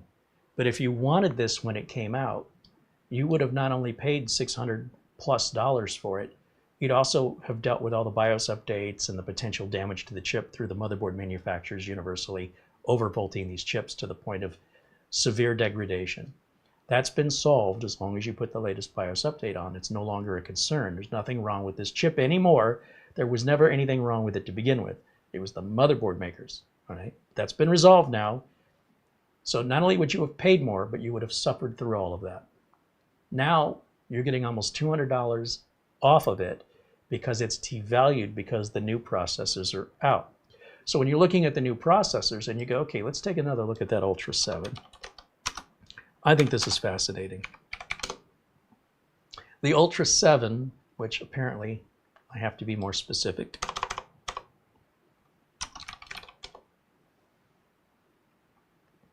was a little over $400 yesterday. Now it's at $399 today. And the difference between Intel and AMD now in this range is almost imperceptible. Like, the line is so blurred. If you look at an AMD 9900X, yesterday this chip was $440, and today it's $412. I've actually seen this a little cheaper. It seems to be around $407. And if you look, everything about this chip seems to match Intel's chip, but no one's complaining about this one. And the reason they're not complaining about it is it didn't just come out. You understand? Now everybody's focused on the one that's not here yet, and you know, who cares this one? This one's yesterday's jam. I don't think there's such a thing as yesterday's jam. Anyway, so now we're focused on the new 9000 series X3D that's going to come out. It's going to be out November 7th. You're just foaming at the mouth waiting for that. Nobody's really talking about this chip in comparison for about the same price. Almost everything is the same. This will be better at gaming because the built-in graphics are simply better from AMD for gaming. But the Intel chip is probably better for production. It just depends on what production, right? Are we talking Adobe Premiere, or what are we talking in that regard? It's not universal. In some cases, this chip will still outperform the Intel in production tasks. In others, the Intel chip will outperform it in production tasks. So unless you're a gamer, it's a hard decision. They're basically the same price with the same specs. Maybe the Intel chip runs on less power, but maybe the AMD chip runs cooler. I don't know. I would be hard pressed if I were simply benchmarking an AMD Ryzen 9 9900X against an Ultra 7 from Intel. I would be hard pressed to tell them apart in most tasks for about the same amount of money. So your difference is going to be in the cost of your motherboard, and your difference is going to be in what you expected. So because the Ultra 7 just came out, they're just expecting it to be better. Even though it's a first generation product, I don't think it's fair. It's not a bad product. There's nothing wrong with it. People expected more than they got. Well, whose fault is that? So if your purpose in buying a chip is to play games, you could spend a tiny bit more to get last year's flagship, the 14900K, which I'm trying to go back to. But if you want to save even more money, you can go to a 12900K, and that'll be even cheaper. That's about $150 less, right? And it's 125 watt, it's 8 performance cores and 8 efficiency cores. And you can still easily find motherboards for the 12th, 13th, and 14th gen. Now, if you want to go another generation behind, you can save even more money. An 11900K, they're having trouble giving these away. So you're at $264.99, but you're going to need an LGA 1200 motherboard.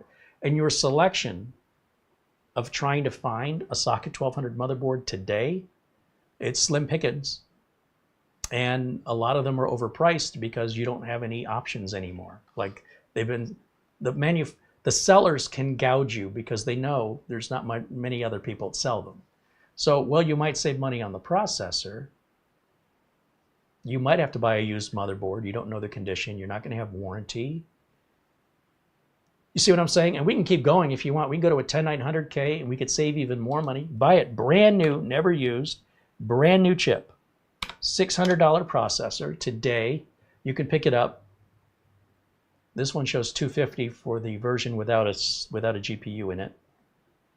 I don't know what this person's smoking, but that ain't right. So its list price here said it was $499. It was $500. Here we go. Oh, that's the 11 again. The 10850K, this was $100. less than the 10900K, but just 100 megahertz slower, 275. But good luck finding a board. If you don't already have a socket 1200 board, the ones that I see available for sale today, I wouldn't use them. None, or the ones I would use are 3 times their original, 2 to 3 times their original retail price. So, can you save money by waiting? It reminds me of the lyrics to a song. Good things come to those who wait, but not for those who wait too late. Truer words have never been spoken.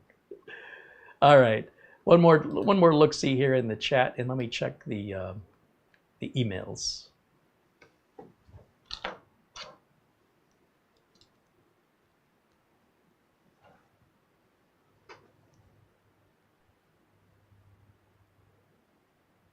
Wow, a very generous PayPal contribution from our friend Mark Gaines in Northern Ireland. Thank you so much, Mark. He says, Happy Halloween. And where's the, Mara? Yeah? Where's the email you're referring to? It's that one. The one that says Happy Halloween, there's more to it? I don't want to say more than that. I'll tell you afterwards.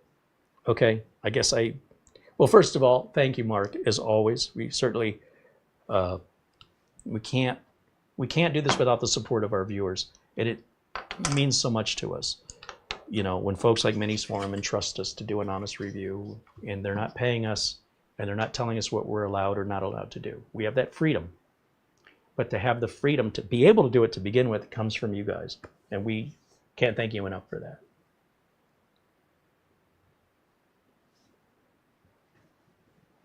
Andy Kane said, Mark Gaines, you always have to be mysterious.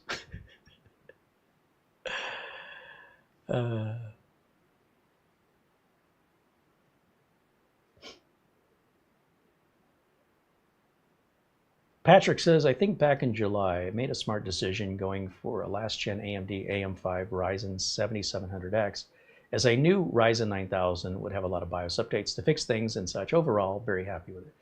Again, there's nothing wrong with any of these Ryzen chips. What's wrong are the expectations of those who are upset with their purchase. And I have to say, almost universally, from what I've seen online, people are mad about their expectations. And they're making videos about it, right? They're saying, this did not meet my expectations. I don't know what your expectations were. Were they reasonable? And what basis and foundation can you justify your expectations on? Well, because they did it, they used to do it this way. Okay, but they don't do it that way anymore. Well, that makes me upset. They've changed it. Oh. Typically, the people who don't have this kind of expectation are less familiar, right? We get to a point where we start having expectations based on past experiences. I had a customer that wanted to use a tape drive for backup. And I said, we don't use tape drives for backup in small business. That's a big business thing. We don't do that. But that's what we've always used. I understand that, but we don't use that anymore. But I've already got it. I've already got the tapes. I want to use it. No. First of all, it's got an IDE interface in the back of it, and motherboards don't come with that connector anymore. If you want to use that, you'll have to keep it attached to the computer. Okay, but that computer isn't able to process what we need to improve it. I go, that's the problem. When we improve that, we've got to get rid of the tape drive and put something modern in there. Well, that means I have to spend more. You don't have to. I mean, you can just leave the computer there and spend nothing.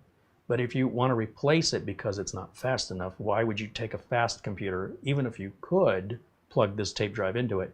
If you could, you would slow the whole computer back down anytime the tape drive was accessed or pulled by the operating system, reducing the performance and benefit of having the upgraded computer to begin with.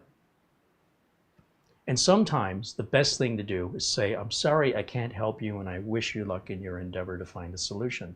Rather than try and twist their arm to get them to become reasonable, they've made up their mind. And if I've established this customer has made up their mind, I'm not going, there's nothing in it for me other than to try and help. Okay, so if you're drowning in the ocean and you're asking me to help you and I throw you a life preserver and you say, I don't know how to use this, and I'm like, you just hold on to it, right? No, I'm not going to hold on to it. Well, I've done my part. I don't know what else I can do for you. Like at that point, whatever help you need, I cannot provide. So rather than waste any more of our time, let me just let you figure this out. Another solution. I tried to offer you one. You don't like it. That's fine. Because the last thing I want is a customer upset. And there's only one reason you're going to have an upset customer. For the most part, it's because you did not live up to their expectation. So I like to get the expectation out of the way up front. Before I agree to do any work, you understand this is about your costs, this is about your timeline, this is your warranty, this is a service level agreement, right? When you call me, I have a 4-hour window that's an industry standard to get back to you. I may not get back to you right away. If you can find somebody that gets back to you right away and they can provide you the same service for the same or less money, if I were you, I'd go with them. I wouldn't go with me. But I can tell you this is an industry standard and it's impossible for me to have multiple clients and tell them all, I'm going to be available whenever you randomly call me. But I will always return your call within 4 hours. And that's generally, in my experience, that's the industry standard in professional IT. I'm not creating a new standard, okay? Just going with what's already there and why it's there. And if that's not good enough, I'm sorry, but that's the business I run and that's how I run it. And if that doesn't align with your values, it was nice talking to you. I appreciate the opportunity and I wish you the best of luck. Trying to convince somebody that there's not enough profit in this industry for me to spend that kind of time to try and change somebody's mind. We're just not a good fit. So if you find somebody that you feel is faster, better, cheaper, man, if I were you, I'd go with that person. I'm being honest. You'll be happy, they'll be happy, and I'll be happy. I don't see any downside to that at all. So it's not a threat. If you say, well, I can get this cheaper, well, go get it cheaper. Okay. That's fine. I never claim to be the cheapest. I just claim to be the best. If you can find someone better and cheaper, man, I'd go to them too. So sometimes the expectation is unreasonable. Sometimes the expectation is, I'm the customer. What happened to the customer is always right. There was never such a thing as the customer is always right. That's not a thing. Well, I've heard the expression, people use it. It's not the whole expression. That never happened. Were you telling me that I just made that up? Kinda. There's something called Mandela effect. It's when something never happened and people insist it did. Microsoft said Windows 10 would be the last operating system. Microsoft never said that. Some clickbait journalists took something that was said by an evangelist one time and didn't finish the whole sentence. They just took this little bit. Never was said. Microsoft never ever said it, but yet everybody seems to know it's fact. Show me. Well, here's an article. Yeah, that's the clickbaity articles that were produced by the journalists to get you to click on their articles. Show me the full sentence of who said it. Research it. Cary Grant never says, Judy, Judy, Judy. He never says that ever in any movie he's ever made. But if somebody does that, you know they're doing an impression of Cary Grant. Okay, so the customer is always right is not the whole sentence. It's very frustrating, isn't it? How would you know that wasn't the whole sentence if you've never looked it up? If you took somebody saying that as being true, so you accepted it as true, and now you're teaching it to other people, you are continuing to propagate something that never was ever a thing. So let's take a look here on Google.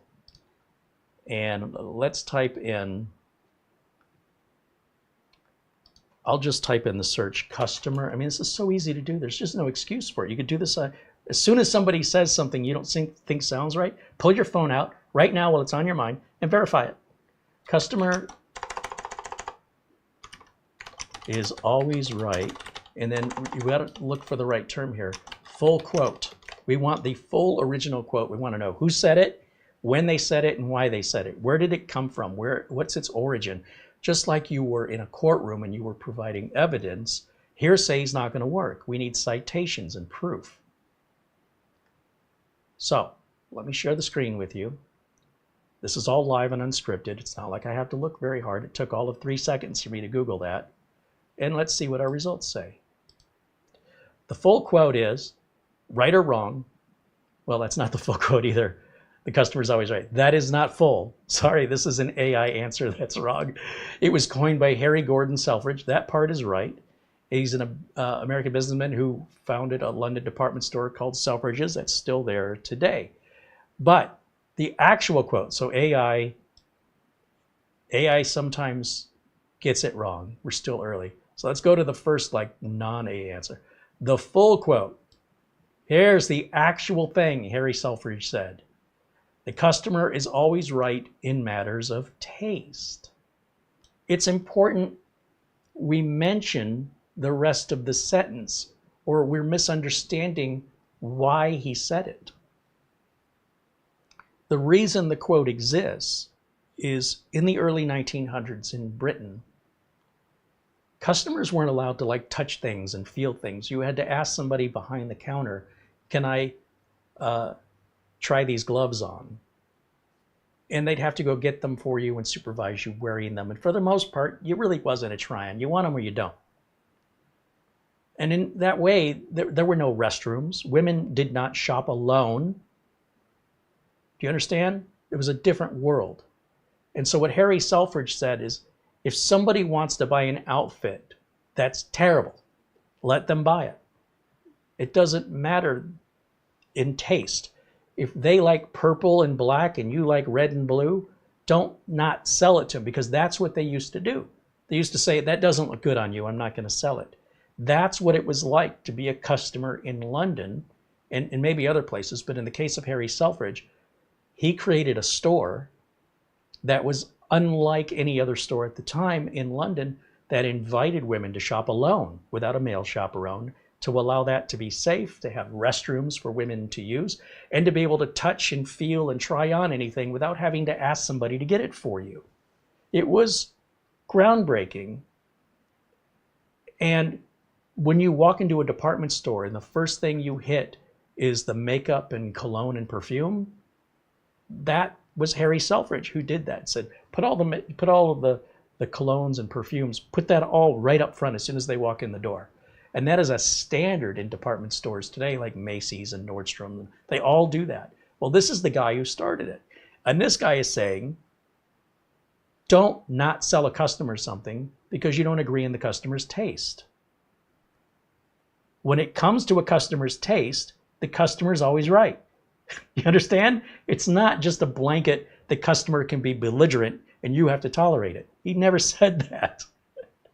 But that's what it sort of became. And so when I run into a customer that wants to use that as their excuse for being belligerent, I can tell you what to do. No, you can't. No money has exchanged hands. No service has begun. I'm trying to evaluate and assess what it is you're looking for, if I can provide it, what price it will cost you, that you're okay with that, when I can get started and when the project will end.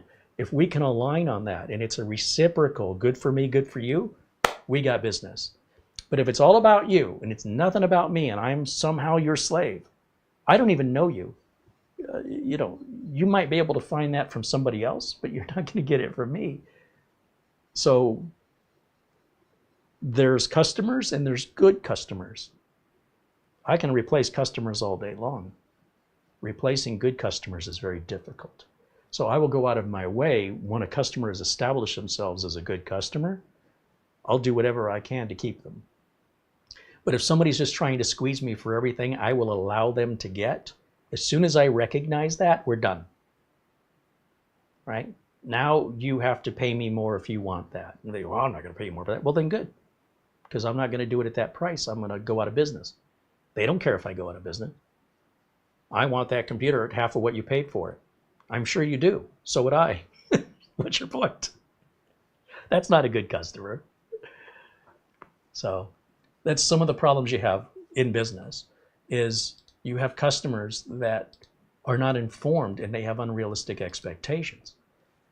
To avoid that from happening, you've got to make sure you get those expectations hammered before you do any work, or you're setting yourself up for failure and it's your fault, not the customer's fault.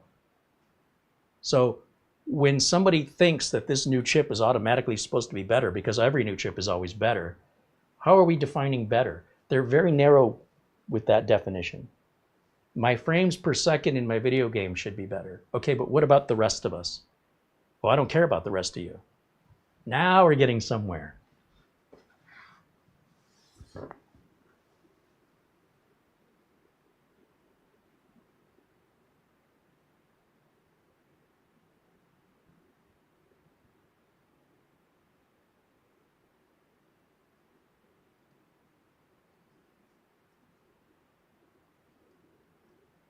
Trevor Dunn said, Kirk never said, beam me up, Scotty. I believe that's true. Yeah, I don't think he ever said it.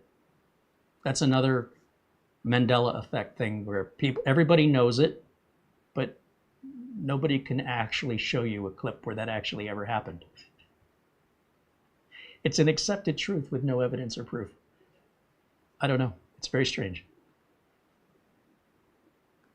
It's strange to me anyway.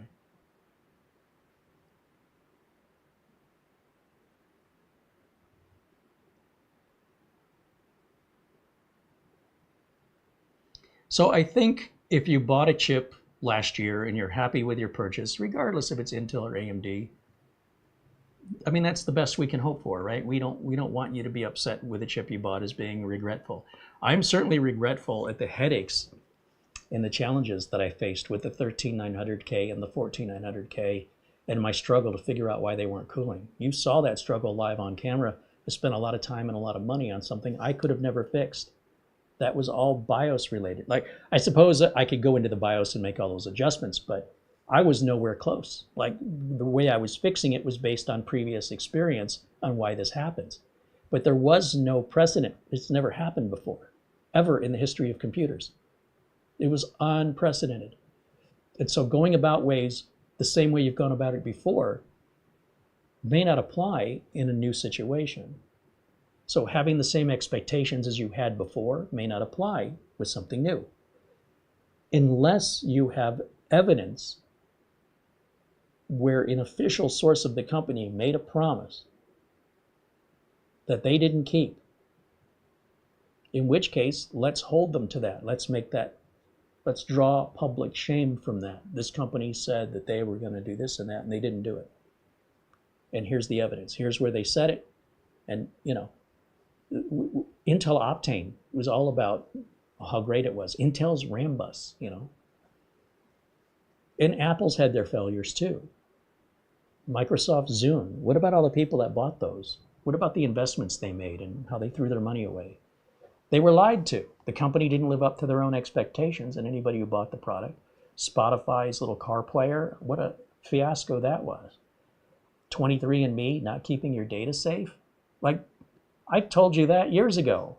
I said I wouldn't use a company like 23andMe because they're going to have all your genetic information. It's just a matter of time before someone steals it. And there it went. That wasn't difficult to predict. So I can't fix it, but I can also refuse to participate in it. You understand? You guys all want to jump off that bridge. I'll be over here.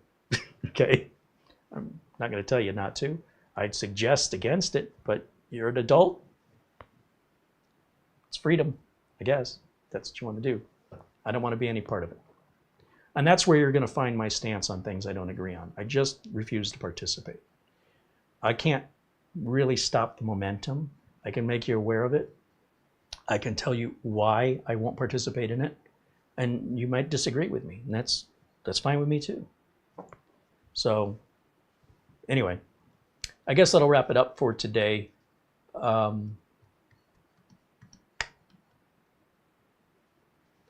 Chris says people expect large uplifts every generation. There are never large uplifts. Never, never.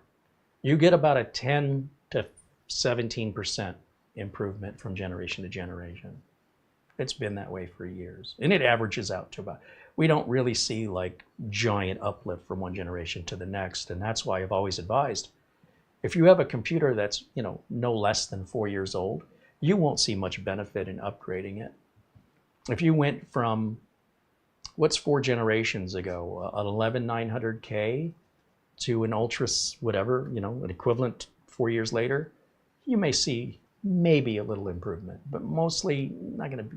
That's going to be your baseline. If you go from an 11900 to a 12900, you probably won't notice it. If you go from 12900 to a 13900 or 1400, it's such a minor little upgrade that unless you're the most demanding of users that notices every single frame. And here's the other thing, and I want to point this out because I think this is important, and then we're going to wrap it up because I forgot I wanted to talk about this today. But I want to go back over to Amazon, and I want to show you something that AMD and Intel are both guilty of doing. Let's get back over to Amazon, and let's take a look. We know, for example, the Intel Ultra 9, the 285K, that's their flagship processor, has a price, well, Amazon doesn't even pull it up.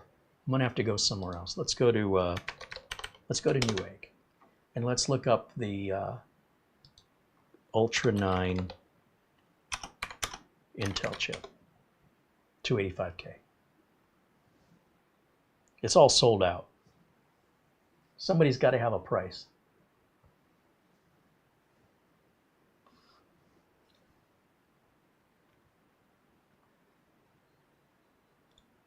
I'll tell you what, let's just do this. Let me go back over to Amazon again.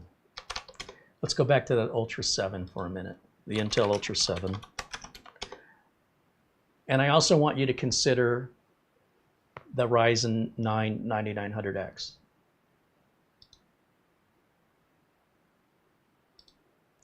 You can see this is a $400 CPU, right?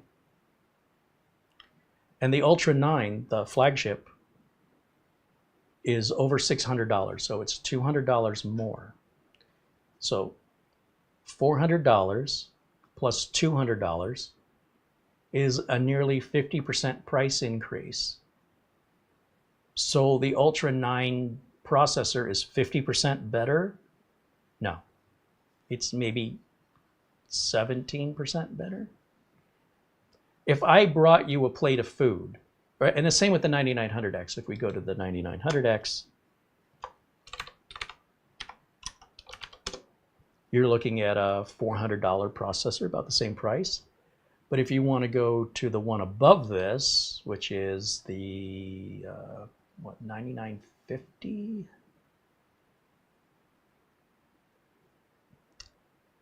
Is it a 9950? Trying to remember the model number.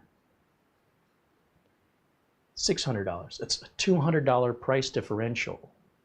But are you getting, at a 50% higher price, are you getting 50% more processor? More frequency? No. More threads? A little bit. But percentage-wise, let me put this to you another way, because I can't wrap my head around this. If I serve you a plate of food, let's say this is a plate of food, and this plate of food is $10. Good deal. Okay. Would you like me to add 15% more food to your plate to pay me $15? This whole plate is $10, but I'll give you a little bit more for $15. Wouldn't you say, why don't I buy 2 plates of 10 and get twice as much food for twice as much money? Why would I spend more money to get less, percentage-wise, ounces of food per dollar? Why would I spend more per ounce when I could just buy 2? I mean, it's common sense, isn't it? So why would you spend $600, right? 16 core, 32 threads, 4.3 gigahertz versus 412 It's a little faster at 4.4, 4 processors lower, right? 12 instead of 16. Will you even notice that?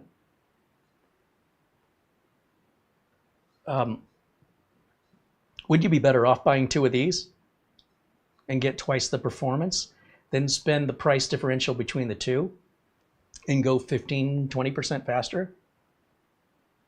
I don't understand. Why is the Ultra 9 sold out? Are people that bad at math, or am I missing something? Because clearly the Ultra 7 is the best bang for the buck, and the Ultra 9 is the biggest ripoff. And here, the 9900X is the best bang for the buck, and the 9950X is a ripoff by comparison. Why would anybody buy this? Can anybody explain this to me? Why? Look how close these processors are in specification, but look how far apart they are in price. I'm looking for a reason why anybody in their right mind would do that. Let me look in the chat and see if any of you have an answer, because this keeps me up at night. I don't understand what incentivizes someone to spend more than they have to get less. What's going on? What am I missing?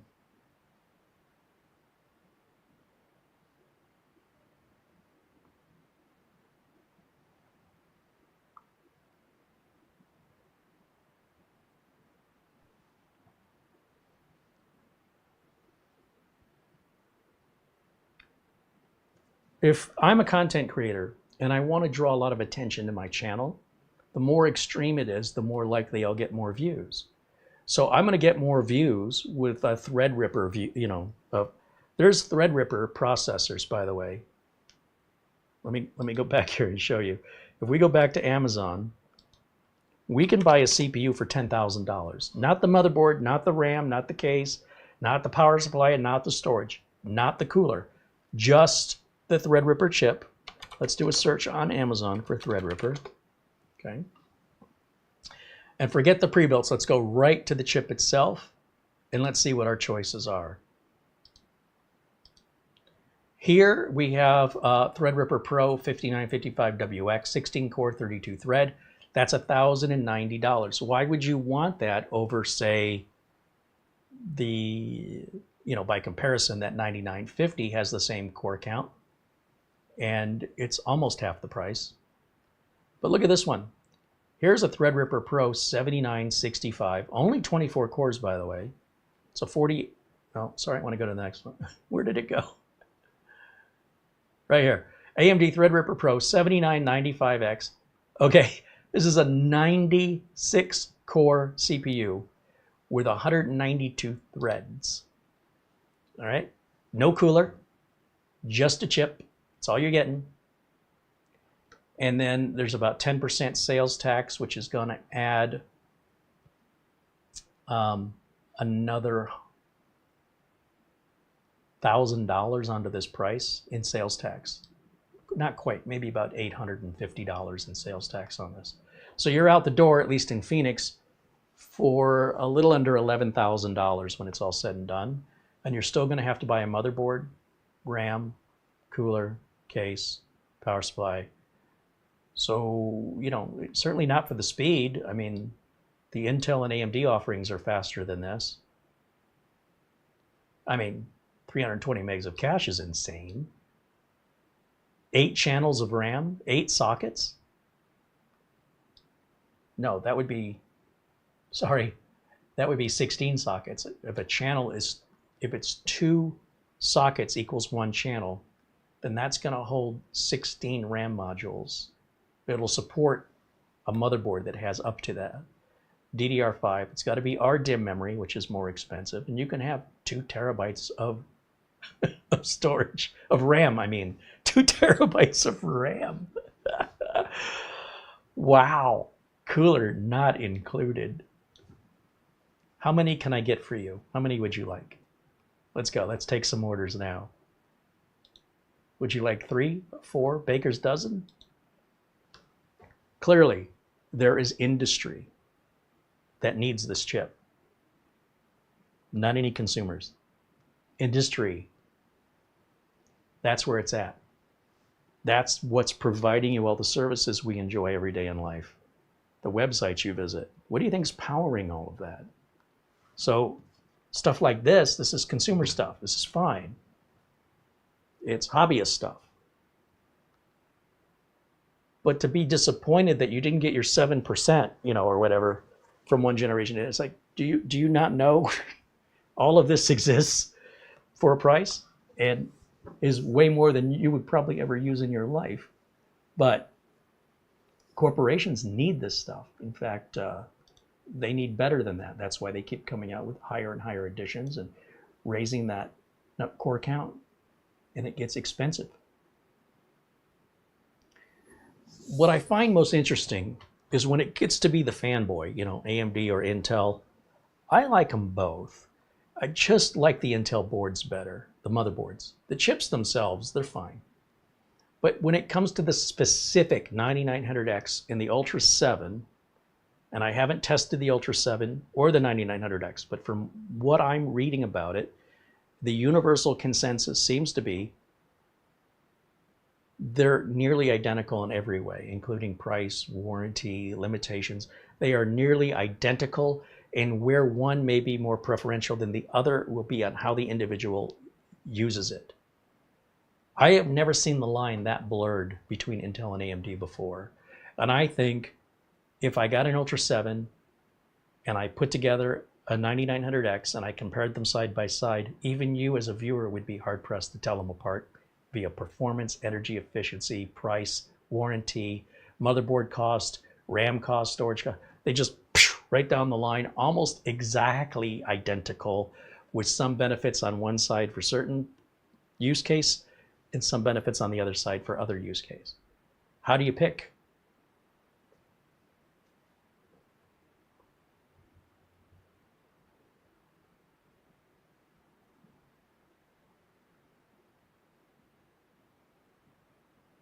Peter says his Xeon chips were already 1,400 euros each. For sure.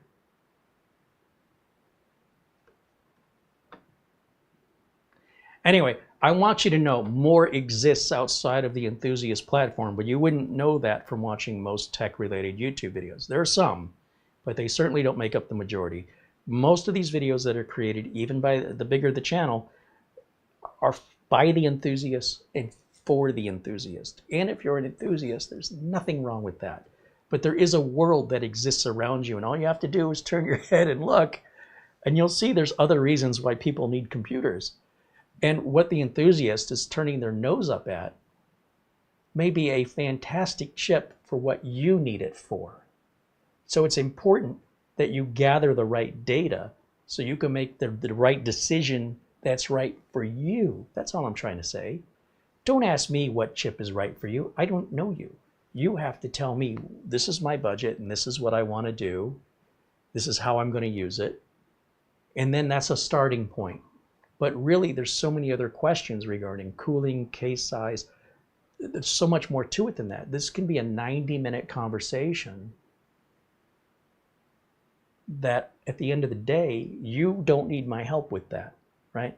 You just need the data. You go, okay, this is what I need it for. This is what this has, and this is what this costs. This is what the competition has. These are the pros and the cons from my perspective. And if you ask me my pros and cons, they'll be from it. We're not going to align on that because I don't use it the same way you do. Not likely. I don't have the same budget you have. I probably don't have the same expectations you have. And in that way, if you say, what should I buy? And I tell you, and you're not happy with it, you're going to blame me. You gave me bad advice. Okay, well, I don't want to give you any advice if you're not paying me for it. If you're going to blame me for it, if I'm taking the accountability for it, there's got to be something in it for me. Otherwise, I suggest look up the information to your specific preferences and make the decision that's right for you. But make no mistake, that doesn't mean your decision is right for literally anyone else on the planet. Don't assume that I've already done the research so you don't have to. No. Because when you give that advice, and you're just so giving, I'm just giving this out, you will be seen as an evil demon by somebody who was disappointed by the end results of your advice, and they're going to blame you for it. You're going to say, all I did was help. You're like, you didn't help. You made it worse. And you're going to say, well, I didn't make any money from it. And they go, yeah, well, I spent my hard-earned money because of it. You see how this all can go sideways? And that's why when there's accountability and responsibility, there's got to be an exchange. There's got to be something in it for each person for benefit and risk. And in business, this is constantly calculated. But in the enthusiast world, it's here, take this, you can have it for free. It's my advice. But you'll quite often find, in my experience, unless you're playing the same games they're playing and you have the same issues they have or the same expectations they have, your expectations and their expectations likely aren't the same. The difference is you're going to blame them for your decision when it's been your decision the whole time, and your decision to let somebody else make your decision was still your decision. Okay. All right, that's going to wrap it up. A long show today, but we didn't have a show Tuesday or Wednesday. Some things were going on here I had to take care of. Had some company from out of town. And anyway, it didn't hurt for me to have a couple days off. We are live tomorrow, as we always are every Friday. For those of you where perhaps Halloween has already started, have a safe, hopefully joyous Halloween. And if you have questions that I have missed, be sure and leave them in the comments about the Minisforum PC. Again, a shout out and a thank you to our friends at Minisforum, our friends at RoboForum, Acronis, and of course, Scdkey. All the links and discounts are there in the video notes, as they always are. To all of our members, we thank you so much, because without you, well, there wouldn't be a video to watch. And for those of you just kind members of the public participating with proper thoughtfulness and kindness, we appreciate you as well, just as much, because the community isn't about how much money you have. It's about how kind, how thoughtful you are. And as long as you're kind and thoughtful, no matter anything else, gender, age, religion, political side, I don't care. Just be nice. As long as you're nice, you're welcome. You're always welcome here. And we thank you for joining us today. Thanks, of course, to Mara, who's working feverishly in the background, dealing with all the paperwork that goes on doing the show. And with regards to tomorrow's show, tomorrow at 1 o'clock, we always go live. When I was moving from Studio B to Studio C, I forgot that I had a couple of spare Intel 13500 processors, brand new in a box. But I didn't have any motherboards. And I said, I have to order motherboards. And then I had to do the move. And I completely forgot about them. And as I'm unboxing and putting things away, what's this brand new CPU? I got two of them. Oh, now I remember. I was gonna, these are such a good value. The 13500 with an ASRock, what were we using? The B760 Pro RSD4, something that's DDR4, so the RAM is cheaper. These things are a bargain all day long. Stock cooler works just fine, no issues. So I bought a couple of them while I still could and forgot to buy the motherboards. The good news is the motherboards arrived yesterday. So even though you've seen me build this particular combination before, maybe some of you haven't. There's obviously going to be a BIOS update on these boards. I already know that going into it.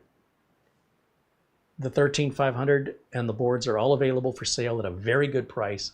And the performance differential on this between a 13900, 14900, or even Ultra 9, very minimal in my opinion.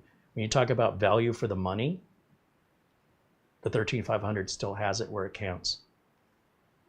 It's not over the top, and it's not so budget that you're going to need to replace it anytime soon. You get that reliability. It's an 8-year build.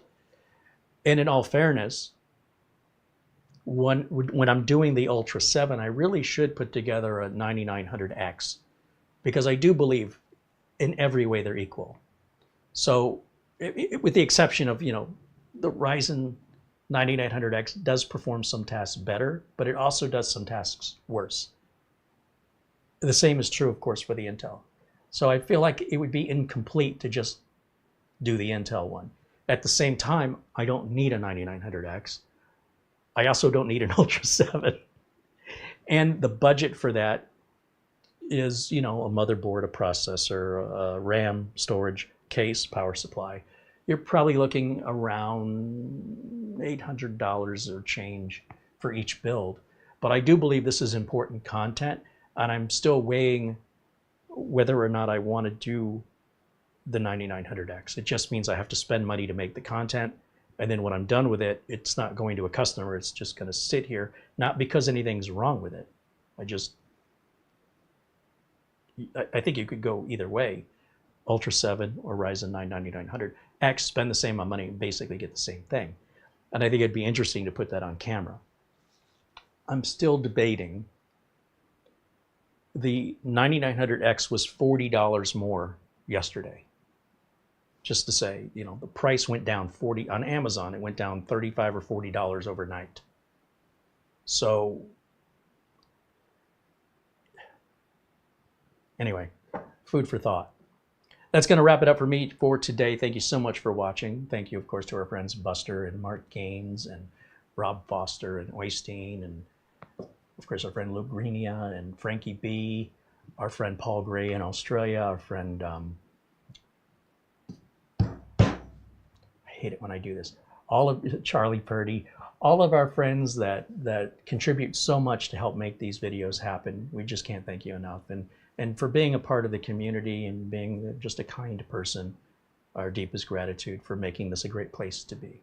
We'll see you all tomorrow at 1 o'clock Pacific time. Until then, bye for now.